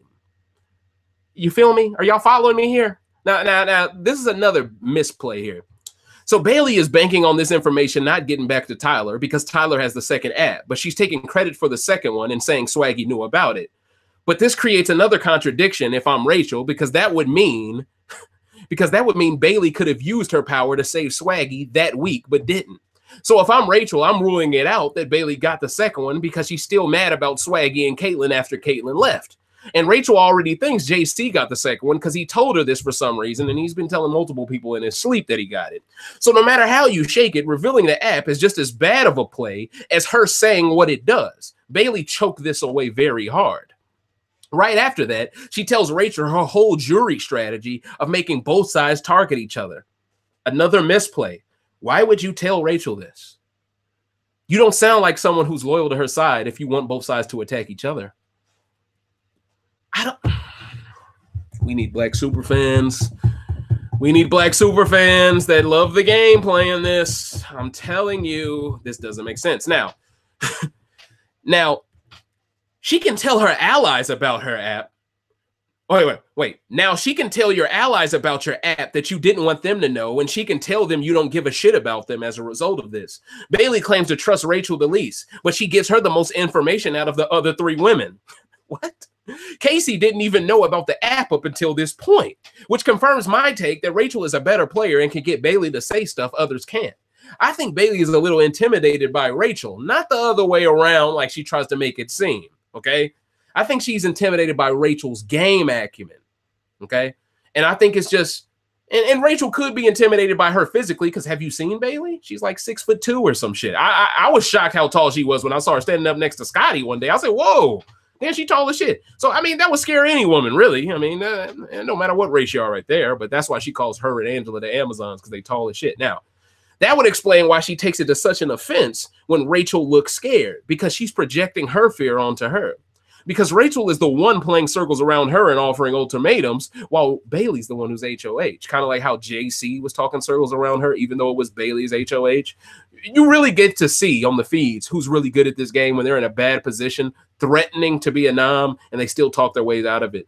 And obviously, JC won this battle because he wasn't a nom, but Rachel kind of volunteered. So, whatever. Now, usually the role reversal here is astounding. Usually the person going up has to reveal information to stay off the block, but Bailey is the HOH relinquishing knowledge just to make Rachel okay with being a pawn. It's mind-blowing Lawan levels of gameplay here. It's mind-blowing. It's like, I need to give you something to be okay with being on the block. Fuck that. I'm putting you on the block. You feel me? What? I've never heard of some shit like that. Anyway, 12:58 p.m., camera one. Tyler discusses noms for a brief minute with Faisal in the bathroom before joining Casey in the geometry room. They discuss Bailey and both look fully satisfied with her HOH. Tyler admits he's been by himself a lot to keep the illusion he said about Caitlyn, how Caitlyn treated him, and his dad's birthday. Casey tells Tyler if they can get Scotty out this week, they will be in an incredible position. This move would seem too good to be true if I were in their shoes, but the fact that they are buying it so quickly as an admission to how bad they think Bailey is at this game. A player like Scotty would never be expected to make such a move that lowers his chances of making it to the end, which is why they want him out so bad. Level 6 knows Bailey isn't a threat to win, and that's the only reason they chose her to bring to the other side. Let's just call a spade here. And they knew she wanted to be on their side the hardest and can't win. So, kill two birds, one stone there. So I hope you guys have seen me. I have been very truthful and very honest so far, and we're only at 1:10 p.m. on Friday. But anyway, camera 4. First evidence of production trying to separate Bailey from Faisal, but make Bailey feel bad for Tyler. Feeds cut when Casey brings up production telling Faisal to go to bed while he was with Bailey in her room discussing game up late on Thursday night. But then a minute or two later, Bailey starts talking about how Tyler loved Caitlyn, but she made him look like a fool. Caitlyn was made to look like the fool, not Tyler. Haley comes in and completely ruins the energy. Casey and Rachel go from laughing and throwing pillows to quiet and patient. Haley realizes she is in the lioness den. So she asks if she interrupted something. They tell her no, but it gets so awkward to the point where Haley offers to put on headphones and Bailey says don't. That way they can all try to assemble the ideal final four. Rockstar comes in and notice how production calls her to the DR immediately to make sure she couldn't disturb this conversation. Look for this conversation. I think production really wants this to be their final four if they had their way. Now, this won't happen, but I don't think it will. But I think right now, production is at least trying to have that scene in their back pocket. That way they could always flashback it. So that's my take on that. So if it happens to move that way in that direction, they can say, hey, we got some footage of this. We might let you know what day it was, but this is when it started type shit. But yes, it is more proof production wanted a final four to be made right here at this moment. Rockstar's arrival makes Casey leave. Then Haley to give Rachel a one-on-one, but Rachel points something sound out to Bailey here. Rockstar was wearing a Swaggy C shirt, but Bailey was mad off the principle of Haley and Rockstar not wearing shirts, but Rockstar on the night that Swaggy went home, but Rockstar was wearing one the day of nominations. So Bailey plays this part kind of well, and it also shows she sees the fake love in people. But I still think she deserves more kudos for moral support. I'm talking about Rachel here. But all in all, though, I don't understand why Bailey has such a problem with someone wearing a Swaggy C-shirt the day of nominations. I feel like that's them trying to show support in a nonverbal way.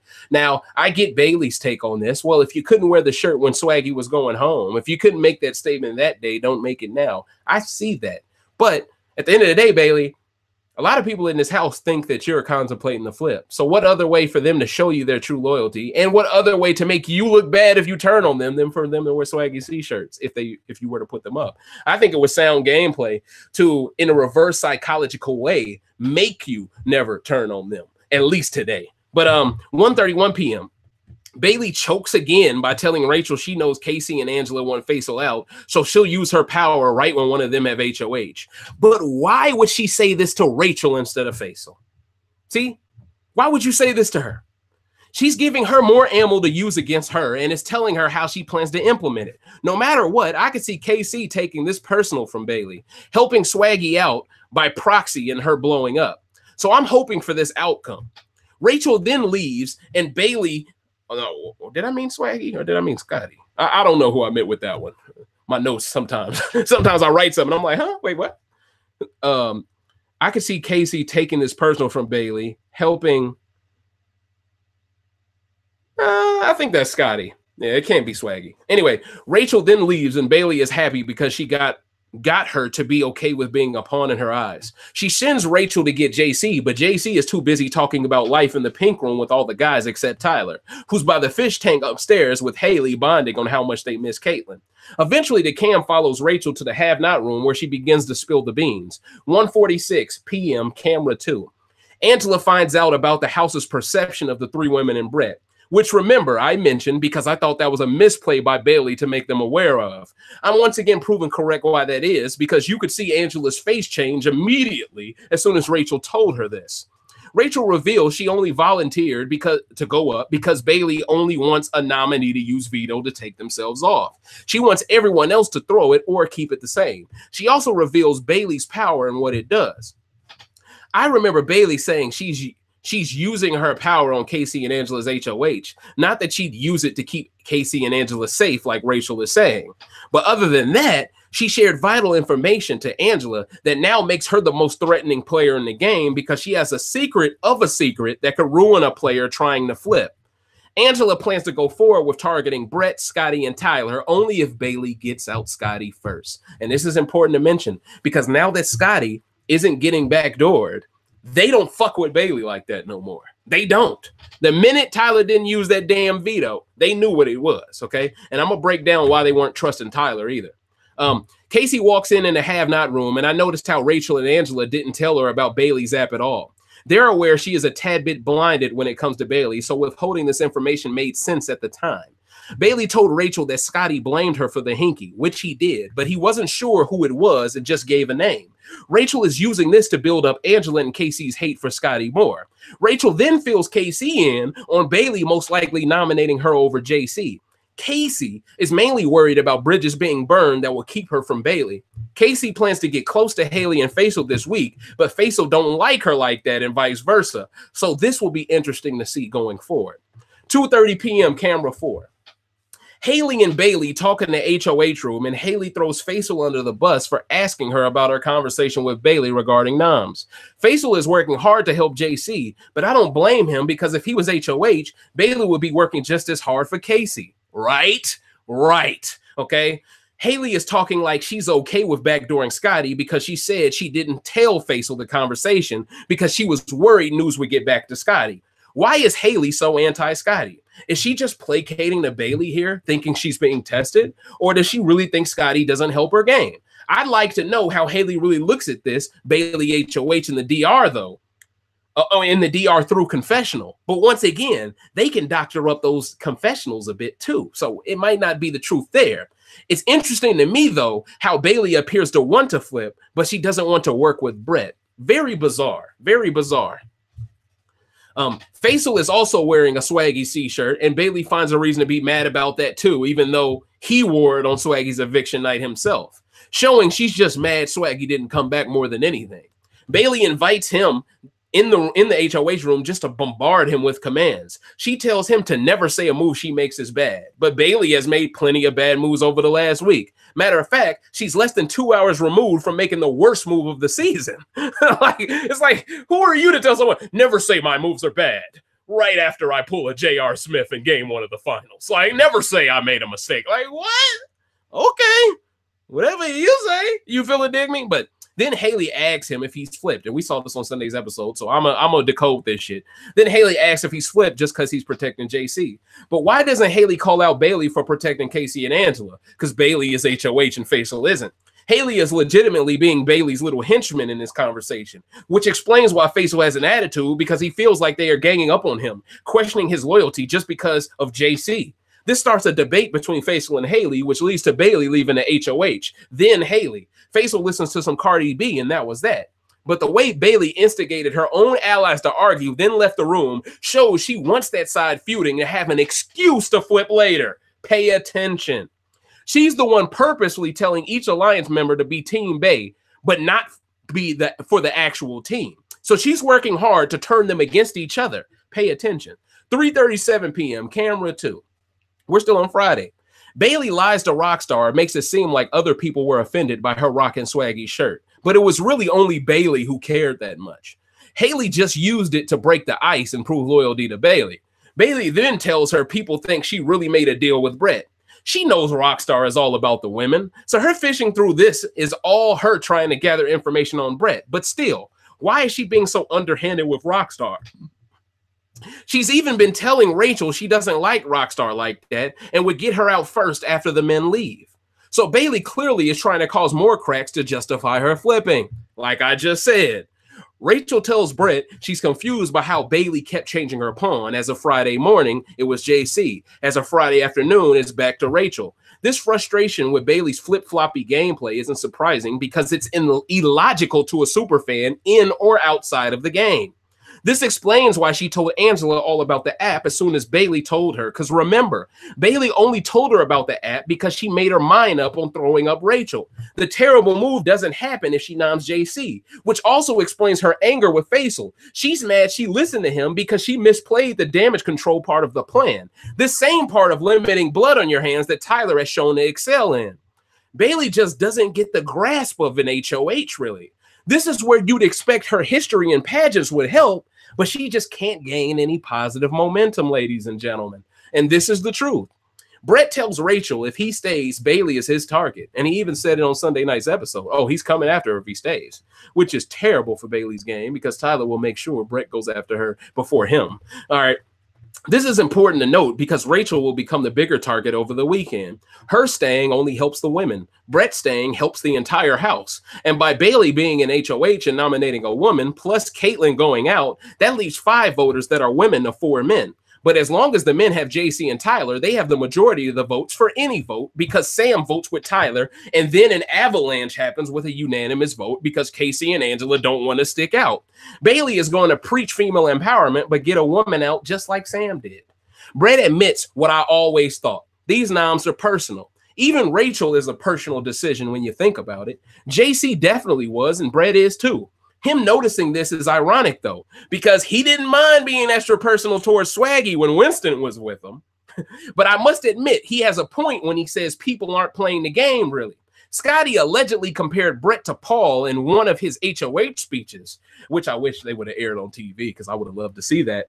And maybe they did show it, but I could have swore I never heard that from Scotty. According to Brett and Rachel, that's what he said in one of his speeches. I wonder why production hid that from the edit. But see, there are too many enemies Bailey is potentially creating just to be 1 foot in, 1 foot out on 2 different alliances. Brett and Rachel peep the Swaggy shirts and know it doesn't look good, and this is all before nominations. JC, Casey, and Tyler are talking noms. JC knows Bailey with HOH is dangerous. Tyler has the nerve to say he thinks he might go up. Boy, stop lying for no reason. Okay, like him talking about, I think I might go up, guys. Like, shut your dumb ass up. You know what I'm saying? Like, this motherfucker full of shit. Then on camera, too, at the same time, Rachel is crooked-eyeing Bailey because Bailey mentions her having more than half the house, which was the truth. Bailey was scalding with the tea before noms. Even told Rachel she didn't want to put up Scotty unless it's a backdoor because Brett will stay over both he and JC.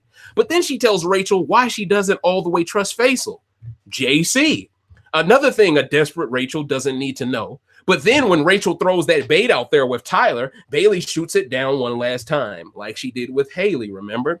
The Caitlyn thing and his dad's birthday somehow qualifies for a free week in the game, but both things Tyler chose to share for his own strategy, for good or for worse. But then Bailey says she won't work with Brett because he wouldn't choose her over 4 other people. But she wants to be this close to KC, who is close to the same 4 other people. Huh? Like, so her argument against Brett can be used for KC. The difference is Brett wasn't waiting for Swaggy to leave to subtly flirt with her and disguise it as game talk. Casey doesn't even share much with Bailey in a macro sense. Bailey doesn't even know the real Tyler yet. But you could tell Rachel was holding back tears a little in this conversation. She knows this isn't the right pawn to make sure Brett leaves. That would be Tyler. It would make everyone happy. It would make everyone's... Wait. It would make everyone, it would make everyone Bailey wants to work with in the future happy, and it would keep the girls' alliance thread in play. But by not doing this, she has set in motion a crazy ass jury, and this is all before noms as well. Now, post nominations, 4:00 p.m. Camera 3 Friday. The feeds come on after the nomination ceremony, and it was huge and it was hugs going everywhere. These typos be throwing me. I was like, huge. Is huge going everywhere? What the hell? Anyway, Rachel goes to the have-not room and starts crying. Casey goes to console her, and Rachel starts to think it was staged to make them look like they weren't close at all, which we saw. It was staged. 7:15 p.m. Camera 1. Bailey tells Rachel she went up so that way no one can think that they have a safe week if there is a power. It will be used. Basically alluding to JC because Rachel admitted JC telling her about having an app. But she's clearly giving Tyler and Sam a safe week, so both of these excuses are lies. Rachel blames JC and Scotty for the position she's in more than Bailey, though. 8:15 p.m. Camera 1. Angela makes up a lie about Scotty telling Faisal he wanted to stir things up this week to frame him for the Hinky vote. Then she comes up with a theory that Scotty hates Tyler, so he's playing this way to get him out. Angela played it very well after driving them down this anti-Scotty path by listening to them vent. Then they all questioned why he revealed he was the hinky vote to Bailey. Bailey paints the narrative that she intimidated him with thinking she'd control Swaggy to target whoever voted against him. Haley thinks Scotty did it again because he came clean and wouldn't be suspected a second time, which sounds like a Scotty move, but it wasn't what happened. But it is disturbing seeing these women spend so much time bashing the game of the only player that had a masterclass HOH so far. When Rockstar walks in, the ladies start to realize Brett is more dependable than Scotty is. It's like, wait, what? But this conversation may have planted the seed for why Brett should stay over Rachel later, and I will explain. 9:08 p.m., camera 3. Tyler talks to Bailey, and she lets him know of this house perspective. Of his house perception of being a free agent. She could have told him something else to maybe lead him down a path to ruin his game, but instead she's protecting him. She even said she wanted him to work for her. She wants to work for him. They want to work for each other. Then Tyler doubles down on how he didn't want to go home the week after the last one. But that's easy to say when your jury starts in 2 weeks. Now that we know it's in a week, that's even crazier. But him wondering it that way, but him wording it that way fits in with Bailey's damage control of what was happening with Tyler early Thursday night. So she's been regurgitating either what production told them both to say or what Tyler told her to say. Then she tells him he's no threat to her game, which was another lie. But notice how she mentions Tyler has to have the power because him being with Caitlyn and his denial was so terrible. See what players do to stay in a great position, Bailey? They deny. They deny their power to the enemy and don't reveal it ever. Bailey is now on the hunt to figure out who has it only because she snitched on herself. Tyler deflects to JC possibly having it, and Bailey buys it only because she personally wants to believe JC has it already.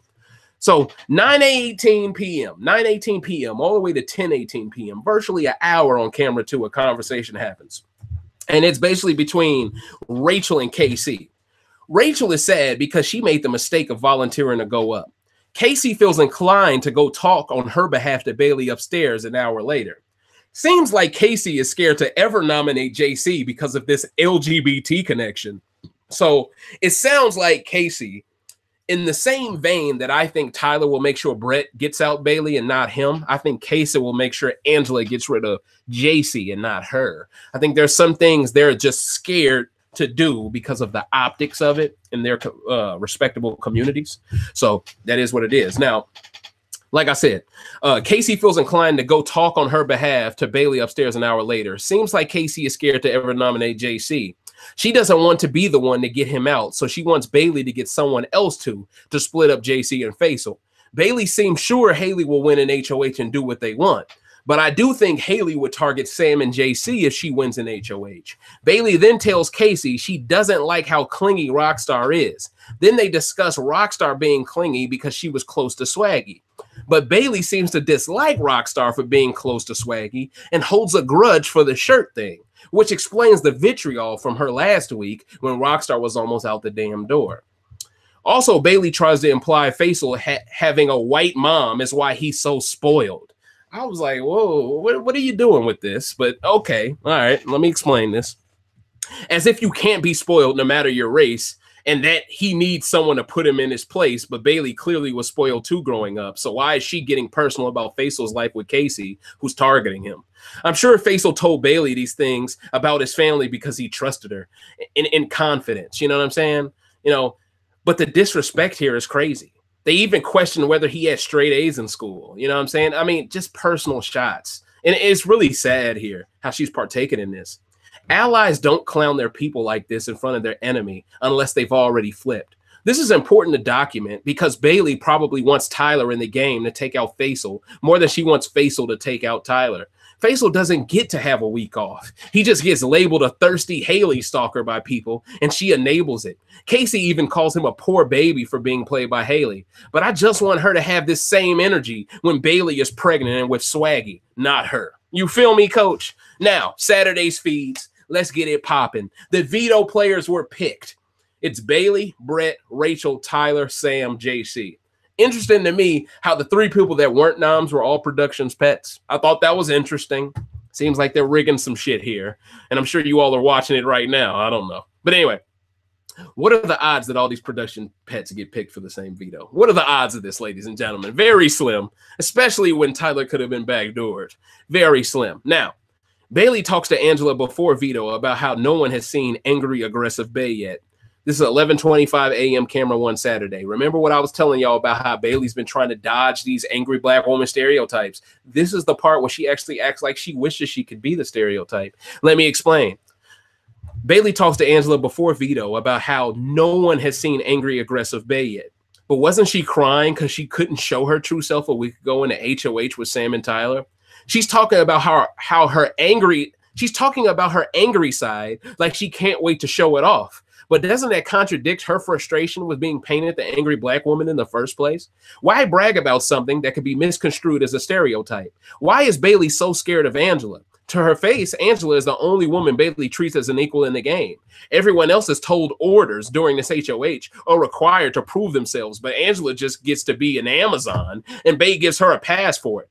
This is important to note because Bailey has a huge blind spot with Angela and Tyler, who already knows about her app.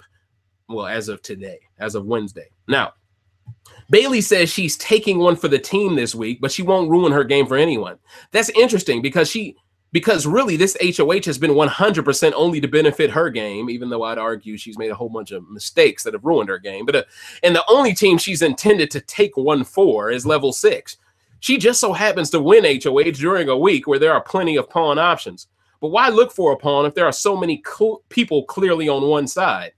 And how does Bailey have the clairvoyance to tell Rachel the house's perception, the house's perception of the three girls and Brett, but still want to join them? And why doesn't she see Tyler was working with that group of 4 and Caitlin? Why isn't this her perception? Why is the free agent perspective fed to her by Tyler and KC admissible for Tyler's house perception when that's only 16% of the player's opinion of his game? Bailey should know Casey is protecting Tyler and to have a mind of her own. Eventually, she even tells Angela about Haley knowing about Swaggy's backdoor ahead of time, too. Angela denies it and chalks it off as another lie from Caitlin. But Bailey believes this one is the truth, which it is the truth. Production calls Angela to the DR, and that's the last valuable conversation before the veto comp. So the veto comp happens. Tyler wins it. Okay, feeds come back after the veto. JC talks to... I forgot who JC talked to specifically. I might be wrong about that. He talks to someone about Bailey. I can't remember. About Bailey wanting Brett to go home and her thinking it's a wild card. He preps her well before Tyler goes to the HOH to discuss veto. So I think he was talking to Bailey. 6:51 p.m. Camera One. Tyler and Bailey talk for about 40 plus minutes after this veto. And this is the part when she was just stroking the shit out of Tyler. Stroking the shit out of this dude's ego. Anyway, Tyler tells Bailey he really didn't want to go home, and that's why he killed the veto comp. Another time comp Tyler somehow destroys like he practiced it before. He asks her if she wants him to keep the noms the same, and Bailey asks him to. She then offers herself to work with him if he lets Brett go. But she doesn't know Tyler has no incentive to want Rachel to stay over Brett. I think Bailey was shocked about Tyler being close to Scotty because if he didn't like him, it'd be much harder to talk him into not using veto. Bailey presses him some more about having the app, and he even suggests Brett could have it. Tyler seemed very concerned about what Rachel is telling her about him because he asks directly about her. He says she's been acting weird, but notice how in this conversation, Tyler doesn't throw Angela under the bus at all. All he does is imply he isn't that close to Rachel and she's been acting different. What I want to know is, how could Tyler find the strength to win this veto if he's so sad about Caitlin and his dad? Why would a player want to win another comp during a free week? I'm sure Bailey didn't want anyone who wasn't on the block to use it, so she shouldn't want anyone off the block to win it either. So clearly Tyler winning this should show Bailey he was scared of a possible backdoor attempt on him, not Scotty, showing he doesn't trust you at all, Bailey. But of course, Bailey doesn't talk about this at all. She don't talk about it at all. Even when she's in the room by herself, she don't talk about it. You feel me? You can tell Bailey and Tyler were flirting this whole time after the veto comp. I thought it was disgusting. Just my opinion. Bailey tells him they should have a few minutes together each day to compare notes. So she's clearly separating from Faisal slowly and getting closer to Tyler, like production has always wanted. Bailey is concerned that all these people on the Faute side have a partner except her.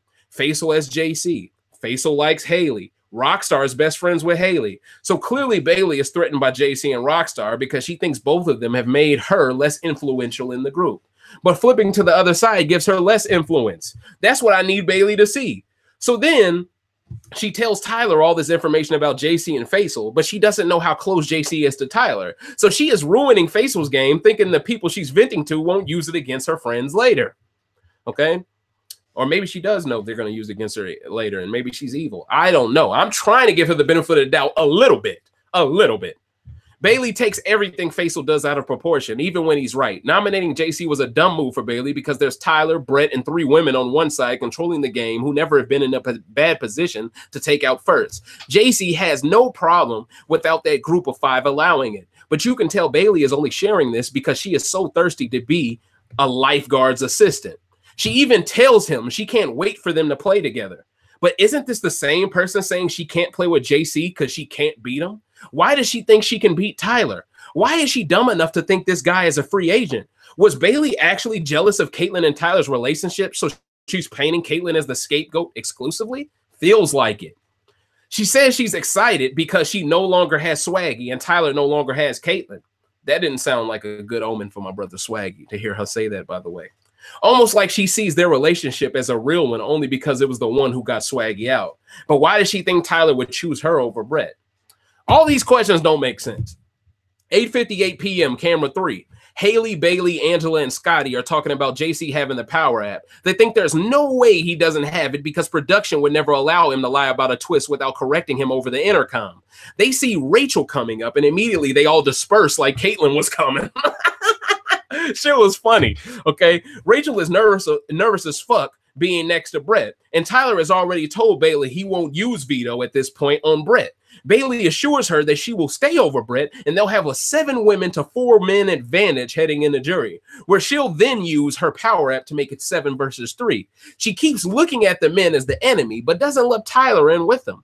Rachel almost slipped up by giving up Tyler, but she didn't follow through with it and just chalked it up to Tyler being alone. It's almost like everyone is scared to mention Tyler's name because production will tell them. Tyler never throws Angela under the bus during their post-veto talk, though, so it was a very shocking move by Bailey to finally do something against him here. This is probably one of her few good moves. I'd argue borderline great. If it would have actually led to people turning on Tyler, it was a great move. But since we know as of today, Tyler still has control, it really wasn't that great of a move. It's still a good move, though. I'm not going to take that from her. Now, but yeah, so she basically paints a target on Tyler, saying that he wanted Angela to go up as the backdoor option, and that was the only way he would use veto. This throws up a massive red flag for Rachel, which she will relay to KC. Eventually, KC, Haley, and Rockstar come in to interrupt their conversation. Feed switched to Tyler and Angela discussing him using the veto, but Tyler's main excuse for not using it is he's scared she'd retaliate by putting up another woman.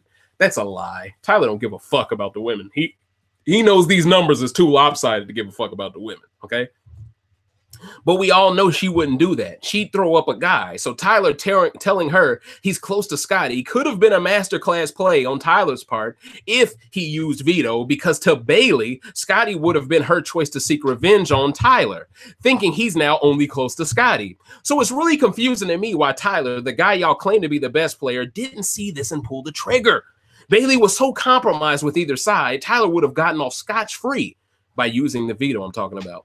So I can only assume production at this point were willing to sacrifice Brett to keep all of their production pets for jury. Because remember, up to this point, everyone thought Brett was going home still over Rachel. All right. So Tyler, to a degree, is lying to Angela and Bailey, but he is being as truthful as possible to Angela. That way, she keeps Rachel under wraps. Brett walks in, and Tyler fills him in on the scenario changing. Tyler then reveals Bailey was telling him that side what they wanted to hear, but Tyler has to think she's also telling him what he wants to hear too, with all this let's work together after Brett leaves stuff. Tyler then reveals that Bailey told him she'd put up Angela if Brett has a power app. Much different from Bailey telling Rachel that Tyler suggested Angela should be the one backdoored. So Tyler was able to jump in front of Bailey's lie before she was even telling the lie, which I thought was very impressive. Very impressive. Now, well, actually, this was after. Well, actually, this is at the same, it's kind of at the same time. He jumped in front of it before Rachel told Angela about it. So in reality, he did jump in front of it. He just didn't jump in front of Bailey, making it known, basically. So, yeah. So, I mean, it was a masterclass here. I'm going to give you some props, Lifeguard Jesus. That was a masterclass. I ain't going to do you grimy. You know what I'm saying? You playing the shit out of this game. I ain't going to hate on you, coach. I lost myself in the feeds in the notes of the feeds for a split second. Give me 1 second. I'm actually very close to where I was.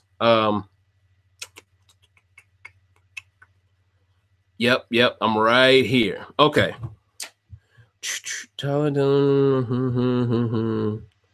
Yep. All right, we're right here. She's concerned about the falte. Bailey takes everything facing. Yeah, we're past that. Okay, yeah, here it is. They see Rachel coming up, and immediately they all disperse like Caitlyn was coming. Rachel is nervous as hell being next to Brett, and Tyler has already told Bailey he won't use veto at this point on Brett. Bailey assures her that she will stay over Brett, and they'll have a 7 women to 4 men majority advantage heading into jury, where she'll then use her power up to make it 7 versus 3. All right, so that's the part I mentioned. All right, Tyler never threw Angela under the bus during their post-veto talk, though, so it was very shocking by Bailey to finally do something against him here. Okay, so there we go. Now we're here. Okay, now, so Tyler telling her he's close to Scotty could have been a masterclass play on Tyler's part if he had used veto, because to Bailey, Scotty would have been her next choice to go home. Okay, Tyler to a degree is lying to Angela and Bailey, but he is being as truthful as possible to Angela. That way she keeps Rachel under wraps. Okay. Tyler then reveals that Bailey told him she'd put up Angela if Brett has a power app, much different from Bailey telling Rachel that Tyler suggested Angela should go up and be the one backdoored. So Tyler was able to jump in front of Bailey's lie before he was even made aware of it. I got to give this guy his credit. This is the gameplay of someone who watches the game, clearly. Bailey needed at least 4 more seasons under her belt, in my opinion. I think she's coming off a little too high-end recruity. But, okay, so we're at noon. Matter of fact, no, this is midnight. Yeah, this is midnight camera 2.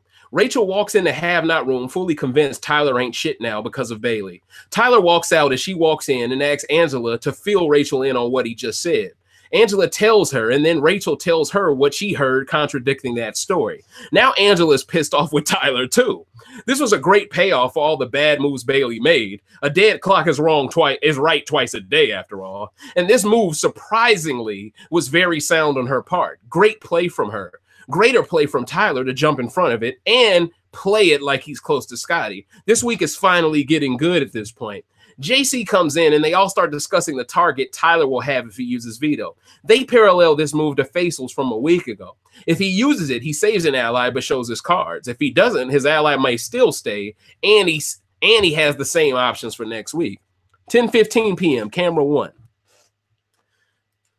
Oh, I guess that was 12 p.m. when that happened. I don't know.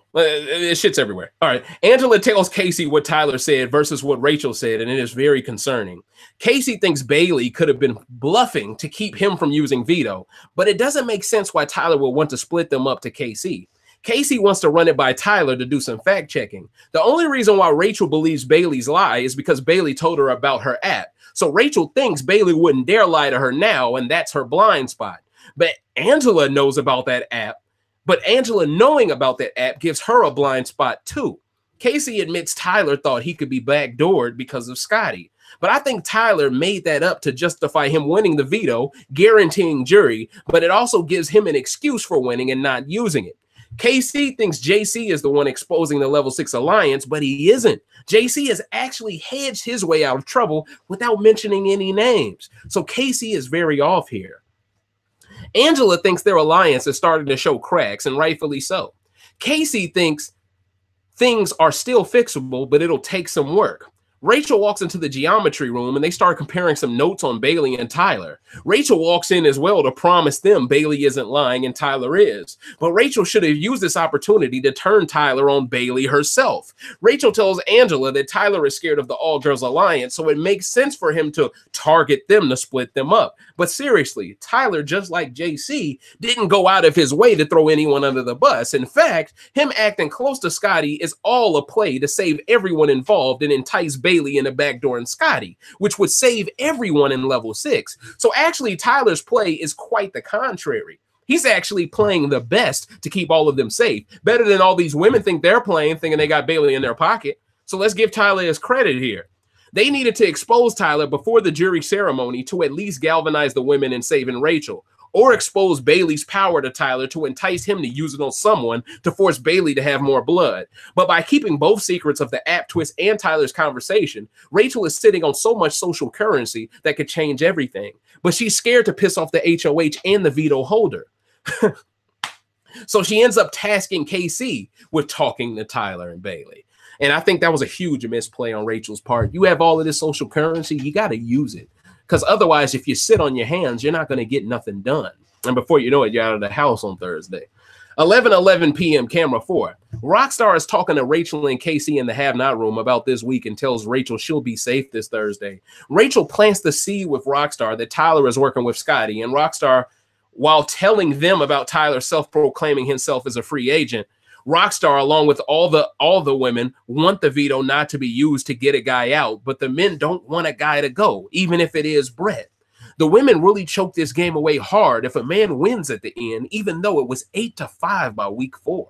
I mean, that's a massive choke job when you talk about the majority here. 12:11 a.m., camera 2. Bailey wakes Faisal up from sleeping to tell him she doesn't appreciate him taking credit for JC staying off the block. This was when I was like, wow, this HOH-itis is running rampant. But she gave Faisal the credit for her making the move a night or two prior. Hell, she even gave him credit for it on Sunday's episode. So understand, her bitching about this is really weird, and we'll find out why she's bitching. Because production went out of their way to ask her, is this your HOH or Faisal's? Okay, so clearly production is mad that she didn't throw up JC. Okay, so it is what it is. Then she finally explains why. Then she finally explains she's only mad because others think Faisal is really the HOH, not her. Now, notice how she said others. She doesn't mention any names, but later she mentions the DR.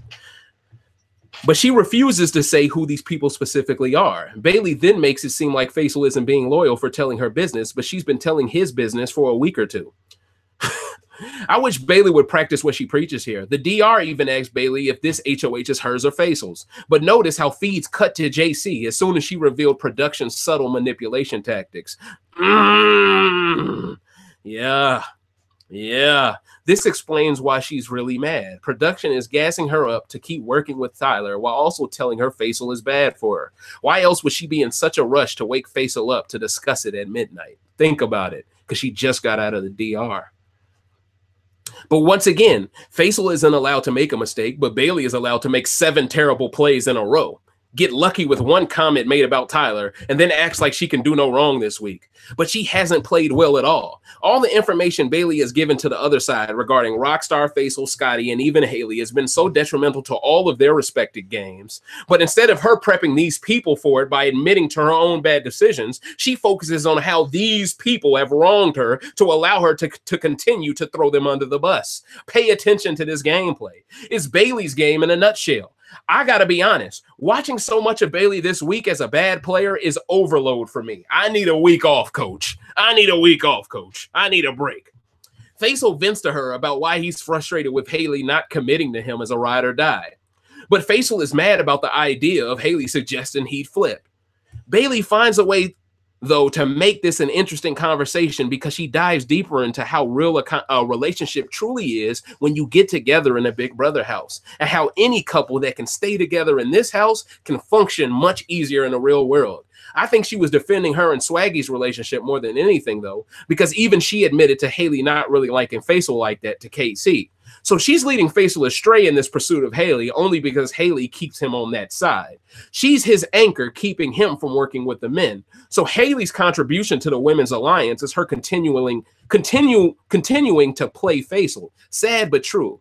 And this is the only reason why Bailey keeps acting like she wants them together, because Faisal protects Haley, who protects Bailey. Oh, no, my fault. Because Faisal protects Haley, who Bailey believes she can beat at the end. So my second good move of the week from Bailey is her keeping Faisal's eyes on Haley to keep the women's alliance as intact as possible. That's 2 good moves to 7 bad ones as of Sunday morning.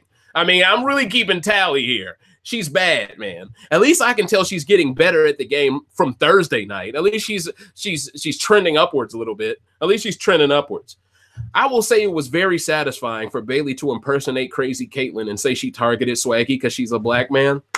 That's the realness from Bailey I want to see when she's HOH. I want to see that shit, that energy. You know, not this, he's such a sweet baby. Oh, lifeguard, Jesus, can I be your assistant on the beach? Like, I'm tired of seeing that shit. I want you to spit that damn tea and keep it scalding hot. Now, I appreciated that realness from her towards the end of their hour-long conversation. JC finally walks in after going to the DR and talking to Tyler and Sam. Turns out the DR woke JC up the same night that they tried to expose him to Bailey. So production is going out of their way to turn JC on Faisal too. Why are they even confirming Faisal told a lie at all? That's valuable information to a good player. See, production is supposed to be indifferent. They're supposed to be bipartisan. They're basically supposed to be someone who is neutral, right? None of their questions are supposed to lead you to believe anything. Their questions are supposed to be vanilla, right? And what I mean by vanilla is it should be a question that you could ask to any player, regardless of the position they're in, and they should be able to answer it. But production doesn't do that, you know?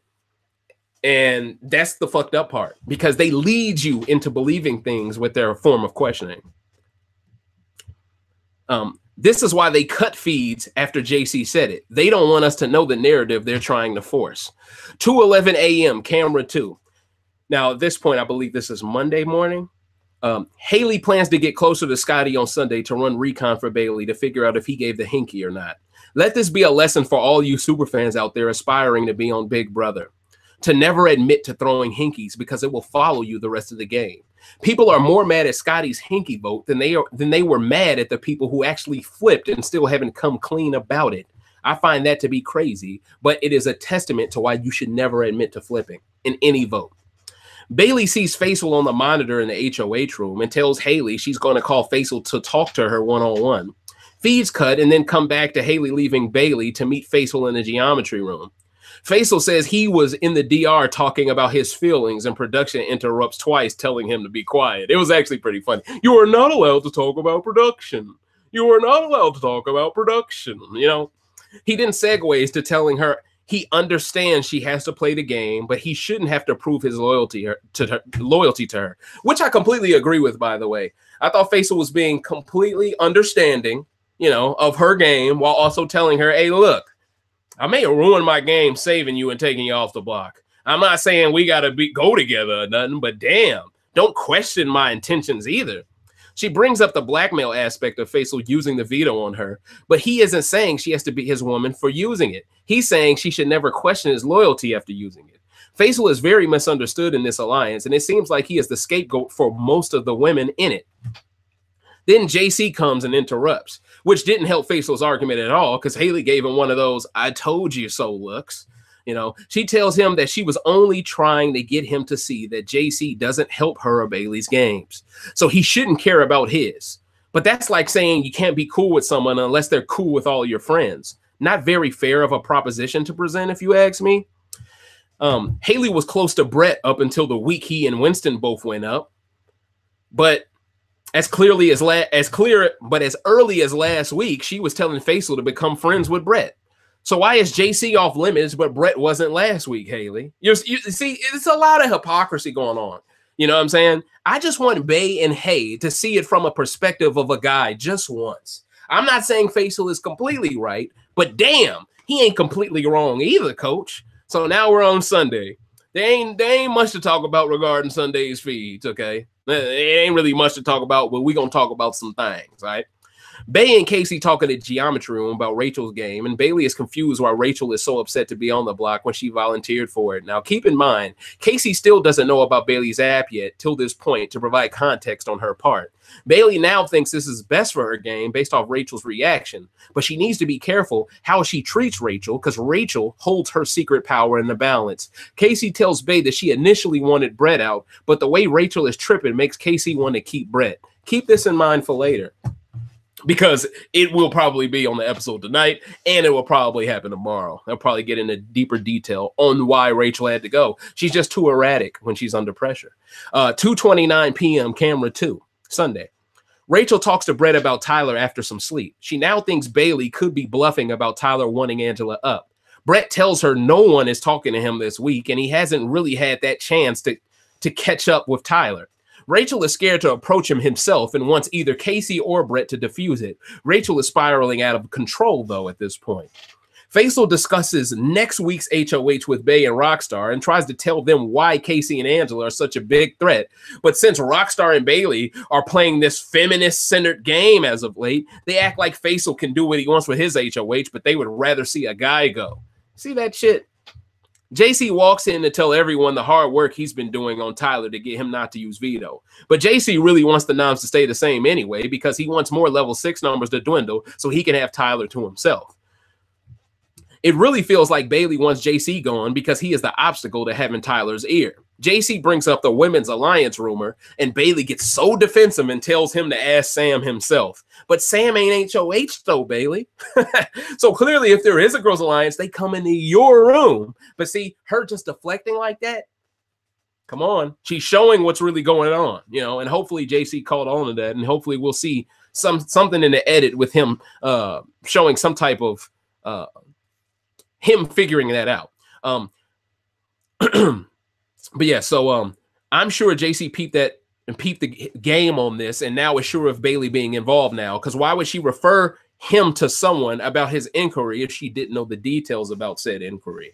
She was better off denying any recollection of an all-girls alliance. They all agree to make this vote unanimous, but by doing this, it opened up the door for another random hinky to be pinned on Scotty. I just don't get why Scotty flipping once for an app means he'd flip over and over. If he's truly this evil genius like y'all say he is, he wouldn't do the same thing expecting different results. That's insanity, not someone being a genius. Meanwhile, the people who flipped on the Brett vote are still lying about it and are giving a free week for their trouble this week. This is crazy. Why does that no longer matter, but a vote before that one still does? Man. They then segue to how badly Rachel is handling the block. Rachel allegedly cornered JC in the bathroom for his vote and spoke to Faisal about why she doesn't feel safe while playing pool. Bailey doesn't care if she makes herself a target because she isn't as close to Rachel as she is to the other women. But if her intention is for Brett to leave, Bay is playing this week all wrong. Brett is cool as a cucumber while Rachel crumbles under the pressure. They think Tyler won't save Brett just because he smoked him in another veto. But Brett is actually playing well to have never won a comp because people are starting to underrate his comp prowess. Feels like Scotty's own alliance. It feels like Scotty's own alliance is more worried about him than Brett at this point. 9:29 p.m. camera 3, Sunday. Bailey is convinced that this will be the last week where there's any peace in the house, and I agree, mainly because of how poorly Bailey set the jury phase up for next week. She's put production's darling, CBS cover girl Rachel in harm's way. If she leaves, it gives every guy in the game more power and forces Casey and Angela to finally win something to reveal their cards. Bailey won't replace Rachel that easily in their group. It won't be that simple because she's still hedging. When Tyler catches wind of Bailey's lie, she'll need that smoke. At this point, it behooves Tyler to work with Brett, JC, Faisal, and Scotty to get rid of the women. Honestly, because he beats all four of them at the end. So why would he want to sit next to a woman when the majority of the jury will be women? It behooves Tyler 100% to turn on all of them and just be like, hey, I had to. You guys had the majority. You know, he doesn't have a choice here. Bailey then proceeds to not only telling Casey about the time she was assaulted, which I didn't like, but also tells her how everyone on the other side perceives her game. Bae doesn't tell everyone on her side Casey's perception of them, though, let alone reveal the assault to them. So this shows once again that Bailey trusts KC more than the people who actually have her back. She won't even tell Haley this kind of stuff, but claims to want a final two with her. 10:59 p.m., camera one, Sunday. Scotty and Rockstar are talking, and Scotty is sharing what happened when he tried to cross-examine Brett to see how close he is to Sam. Brett must have said something that wasn't good enough because they're still unsure of Brett's game. As of Sunday, Scotty wants Brett gone over Rachel, and he and Rockstar plan to take out Rachel and Angela next. Casey goes to the storage room and immediately fills Angela in on everything Bailey has said, minus the assault stuff. Casey knows Bailey doesn't know how close Rachel is to Tyler. So Casey is sure Bailey created that lie on Tyler's name, and Tyler is still loyal to them. Angela revealed that Tyler just locked in Sam's vote to vote out Rachel, though. So Angela is very paranoid who or what to believe at this point still. Angela really isn't playing her cards well enough with Bailey here. By letting Beast Mode Cowgirl take the reins, she's putting the game of her closest ally in harm's way without even fighting for it. And that's really the biggest problem. Now we move to Monday's feeds, ladies and gentlemen. Basically, the final part of today's episode that will be airing on CBS is Monday. So I'm going to cut it off at Monday. But Scotty and Faisal are discussing, and pretty much nothing happened really on Tuesday or today. Everything is the same choice to keep Brett and get rid of Rachel. So there's no really point. But I like doing this and getting it out the way. That way tomorrow we can get to questions, baby. Yay! But anyway, Scotty and Faisal are discussing their targets for the next few weeks. They're open to keeping Brett, but don't think they can trust him past another week. Scotty knows he's safe as long as Angela and Rachel don't win HOH. Faisal agrees, but it's also the target of KC's. Scotty is Beast Mode Cowgirl's target too, but of course he doesn't know it yet. The conversation was getting so good until Bailey showed up playing double agent Amazon. It really pissed me off because in this conversation, I'm telling y'all, man, Scotty and Faisal were getting down to the brass tacks. They were figuring some stuff out and they were talking about some good shit. They were the only ones outside. This is like midnight. Yeah, this is like midnight Monday morning. I guess technically it's Sunday night, I guess. But they were having a great conversation, and Bailey just interrupts them. And you can feel she was on some double agent shit. You could feel it. She was like, "Are you guys talking game?" Then she comes up, sits there, and then as soon as someone else comes out, she just abandons them. It's like, "Oh, they're making slop cookies," and walks off. That way someone else can interrupt them. And then Casey and Haley walks up. You know, she basically just did. She doesn't trust Scotty. And she already has done things to ruin Faisal's long-term game. So she knows her biggest worry is them two coming together and realizing she ain't shit. And that's why she interrupted that conversation. Because why not just invite them to your HOH room if you want to talk to them too? See, she does little to no discussing game with Scotty this week. So it was very out of her own behavior for her to walk up and act like she wanted to talk game with both of them. Come on now. It's bullshit. Complete bullshit. I'm going to decode that shit quick. All right. She comes to the hot tub where both the guys were talking and sits on the deck near them. Faisal says it'd be awesome if the group wins the next 3 HOHs. But notice how Bailey is so gassed up by this HOH to say other people in this alliance need to win something too. Like, Bailey, you've only won 1 competition. Chill. Scotty has won 2. Faisal has won, what, 3 already? And you're talking to them like they need to win something? Now, granted, I know she could be sneak dissing Rockstar or Haley. She could be. But the people you want to flip to on the other side ain't won shit either, Bailey. So what's the truth here, coach?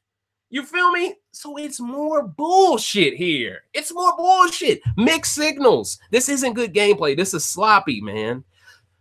And it's condescending. It's like they're trying to discuss plans for the next couple of weeks, and you're just trying to say, well, one of y'all better do it. It's like, yeah, we're talking about why we need to do it. Can we have a civilized conversation? Like, it's frustrating, man. It's frustrating to watch her be impatient with good players.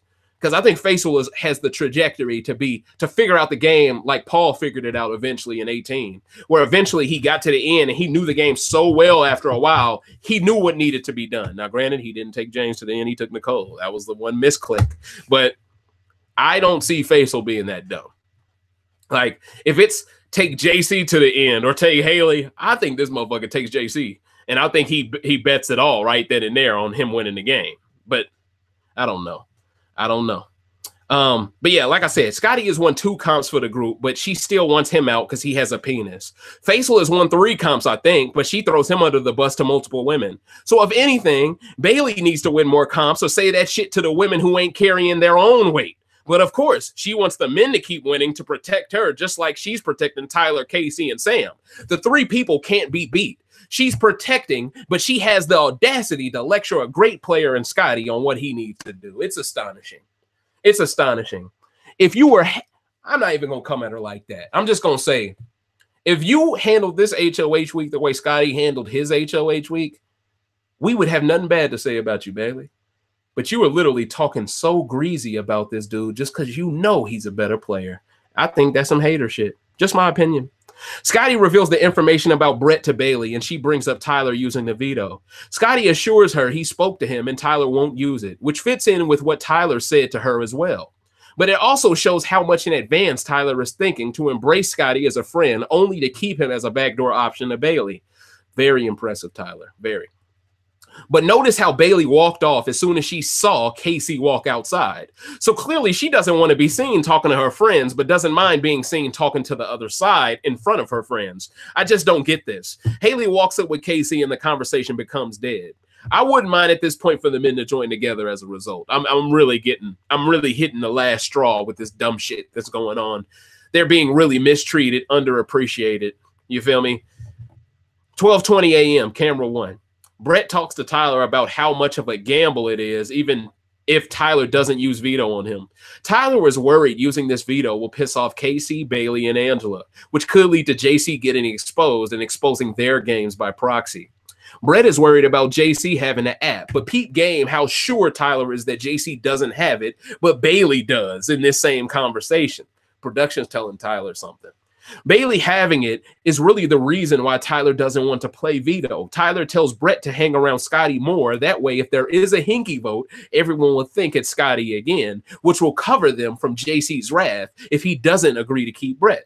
Very high-level gameplay here as well. I think whenever Brett and Tyler are in the same room whispering, I think it is must-see TV because it's some of the most high-level gameplay talk you'll ever see in this season. You know, I'd say JC and Tyler, very high-level talks. To an extent, Angela and Casey, considerably high-level talks. Does Bailey ever have high-level talks with anyone? No. Yeah, I mean, it's sad because everyone says Bailey's side is bad at this game, but I think this week is proving to everyone Bailey's bad. Maybe everyone on her side isn't bad, but they're just bad together. I mean, when you got one person who don't want to play for the team, that's a bad player. You got another person who wants to be on the team, but no one trusts them. Okay. You got another person who wants to flirt with multiple guys to get deeper into the game. And then you got one dude who's trying to get the girl to stop flirting and be with him. And then you got another girl who almost went home that no one likes. I mean, the assortment of characters in this group is a bad mixture. But if Bailey was loyal in her heart, then this group would be unstoppable. But because she has her head turned, as soccer fans call it, whenever a transfer fee has been thrown out there for someone, you know, they always say your head's turned when another team contacts you and they're of a little bit bigger prestige than the one that you're already on. And you're considering that flip, kind of like how Bailey, she looks at this other team as more prestigious as hers. She wants to flip. She wants to play for Real Madrid. She's tired of busting shit up for Everton. No disrespect, Everton, but I'm a Liverpool fan, so y'all had to get this smoke. But I'm just saying, at the end of the day, like real talk, Bailey is that player playing for a small club that could be a legend for that club, have a statue built for her if she just stays loyal to this club. But she'd rather just be another one on that team that's known for having great players. She'd rather just be another run-of-the-mill, Galactico over here. But over here, she could be legendary. But she wants so bad to just fit in and be another good player over here. And that's the frustrating part, the thirstiness to conform that I spoke on earlier. JC makes Brett very nervous, though, because Brett knows JC wants Tyler for himself and thinks Brett owes him for flipping on the Winston vote. Brett is sure there must be some girls thing cooking up, but can't prove it for sure. Because Bailey has been trying to control Faisal's social game this week, he hasn't been able to speak to the men really to hash out details on the future. This is why Bay interrupted him talking to Scotty. I mean, if she thinks Scotty is getting closer to Tyler, the biggest thing for Bay is to make sure Tyler don't get close to Faisal. Oh, that ruins her game completely. Completely. And Haley's. Okay? It wasn't to discuss the game because she could have easily invited them upstairs for that. It was to interfere with Scotty speaking game logic to Faisal. And if Bay truly believes Scotty and Tyler are close now, she's also trying to keep Tyler and Faisal from teaming up and washing the whole fucking house. You know, that thing that Swaggy wanted them to all do at the beginning, you know, but they were too fucking stupid, you know, that shit. Anyway, so understand, she's only keeping Haley close because she's the Faisal whisperer. If Faisal didn't have an emotional vice that controls him, Bailey probably would have made him her pawn over Rachel. Ooh. Do the facts. These are facts. Do the checking. Do the fact checking. Last week, Bailey was talking about Faisal can go before jury. Okay? So trust me, if she didn't know that Haley could control Faisal this way, she would have thrown him under the bus faster than she already is. All right? But yes, you never know. That's how crazy this HOH has been. Brett had a plan to do a speech if Tyler were using the veto, talking about how the men would be going home 4 out of 5 weeks to start the game. Tyler shoots this down because Bailey would just throw up another guy. Brett is shocked by how dumb Angela is playing, choosing Rachel over him. Tyler even mentions how JC told him Rachel has been mentioning his name. So Tyler knew about how sketchy Rachel was playing a long time ago. Tyler then promises if anything changes, he'll use the veto, but as of right now, Brett is good. Tyler then admits another reason he's around Scotty so much is to turn Faisal on him. And that's working very well as well because Faisal already don't really trust Scotty because of Bailey and Haley. Then on top of that, he sees you with Tyler too much. So, but I think Tyler understands that he needs Faisal, at least for now. He can't get rid of Faisal first. You got to get rid of at least another 2 women first before you get rid of another guy. Tyler went from too sad to socialize to winning veto and running the house again. Bailey is so dumb to give this guy a free week to screw over the women. Tyler plans to stay around Scotty and make sure Brett does the same, but I fully expect neither of them to target Scotty if they win a HOH. This is just a precautious measure to make sure they aren't the next target if they don't win HOH, which is important for me to mention as well. 1:46 a.m. Monday morning. Sunday night, whichever one you want to go with. Angela and Bailey are so damn cocky talking about the men can't do anything about a girls' alliance. When I saw that, I said, oh, this is a bad omen. This is a bad omen. Whenever people start talking like we got this game figured out, they get fucked up, okay? This level of narrow-mindedness is why I'm rooting for a man to win the game now, and why I call this rant the battle of the sexes. People are more concerned on making sure a woman wins than they are focused on being at the end with people they can beat. This will also lead to another bomb squad forming, or maybe another brigade. This will lead to another huge dominant male alliance starting in BB21 most likely because of how crazy the women are playing in this season. See, by being so cognizant on we gotta keep the women together, you are making everyone that plays next time that will be watching this shit in sequester before their season starts go, all the men gotta have each other's back now. A woman must go home first. So, and then we're gonna be back to where we were, where the gameplay was predictable and the seasons were boring. Okay. And I'm sorry to say this, women, but if you guys are rooting for this all girl stuff, don't be mad next season when the shit is boring with all guys thing again, because shit like this does this. The same way Bailey using this twist wrong will lead to another black woman probably not getting another one for another 20 years in this bitch. It will probably do the same damn thing when you talk about how the game will move next year. It'll probably move the same exact way, but with men taking this advantage with this huge numbers. But anyway, yeah, so 10:46 a.m. camera 2. Rachel and Tyler are in the bathroom discussing the backdoor noms. Tyler finally confirms to Rachel that Bailey lied because he told her specifically that Bailey threatened to throw up Angela, not that Tyler only was going to use veto if Angela went up. Rachel then tells Tyler she only volunteered to go up because Bailey said she would backdoor Scotty no matter what, which is the truth. So now Rachel is pissed with Bailey because she now knows Bailey isn't backdooring Scotty over JC or Angela, even if it's used, despite Tyler's efforts to trick her into backdooring Scotty by hanging out with him. So it's so much high-level play here. And I think Bailey is really getting lucky that the person who won veto wasn't on the block, because she'd be in hot shit right now with her backdoor choice. If she doesn't choose Scotty, the entire side of the house will snitch on her for saying she would. If she does choose Scotty, her other side hate her now. So she's very lucky that Tyler was picked for this veto and it wasn't a nominee, you know. And I think that's why she was so scared to nominate him, because she knew she would have to put someone else up if she nominated Tyler. She knows that motherfucker ain't going. All right. So Rachel is frustrated with Bailey's game, like all the real super fans are, once again, because her moves don't reflect her actions. And frankly, a lot of Bailey's moves don't make much sense to the logical mind, to the student of the game. Her moves, they lack intent and volition. I watch her moves and I go, she's doing this just to do that? There's not no other, like I want her to be the best player ever, like naturally. But I gotta be honest, she's not good. Okay. But I was just shocked Rachel didn't tell Tyler about the app to entice him to use the veto here, because this was right before the veto ceremony. I think she really dropped the ball here. She had the opportunity to speak to him, but didn't. Tyler then lies to Rachel, telling her she'd stay against Brett, but Angela wouldn't. Now, maybe at this time, Tyler actually believed this, but he clearly told Brett would be safe if he stayed on the block next to Rachel. So this might just be a bold-faced lie on his part, but it was a sound play. This makes Rachel okay with staying on the block before she goes to the DR, which all but guarantees her game being over. Post-veto ceremony. Tyler doesn't use the veto. Feeds come back after showing some terrible BB15 footage. Can you guys please stop showing BB15 on the feeds, please? Do you want to give all of the superfans PTSD? Come on, CBS. Come on. All right. All right.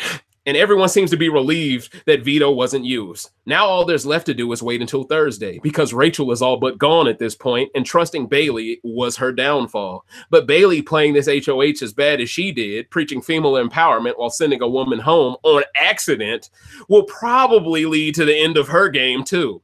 As of today, the whole house just about knows her app, and she's fucked, because as soon as the noms look off, the house will know who did it.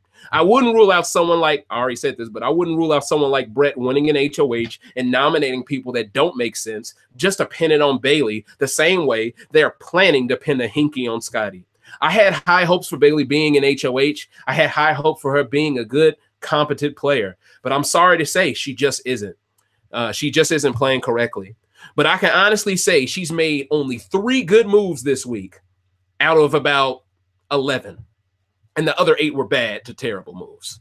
I'm disappointed in her game, but I'm more disappointed in what her game may mean for future sisters playing it.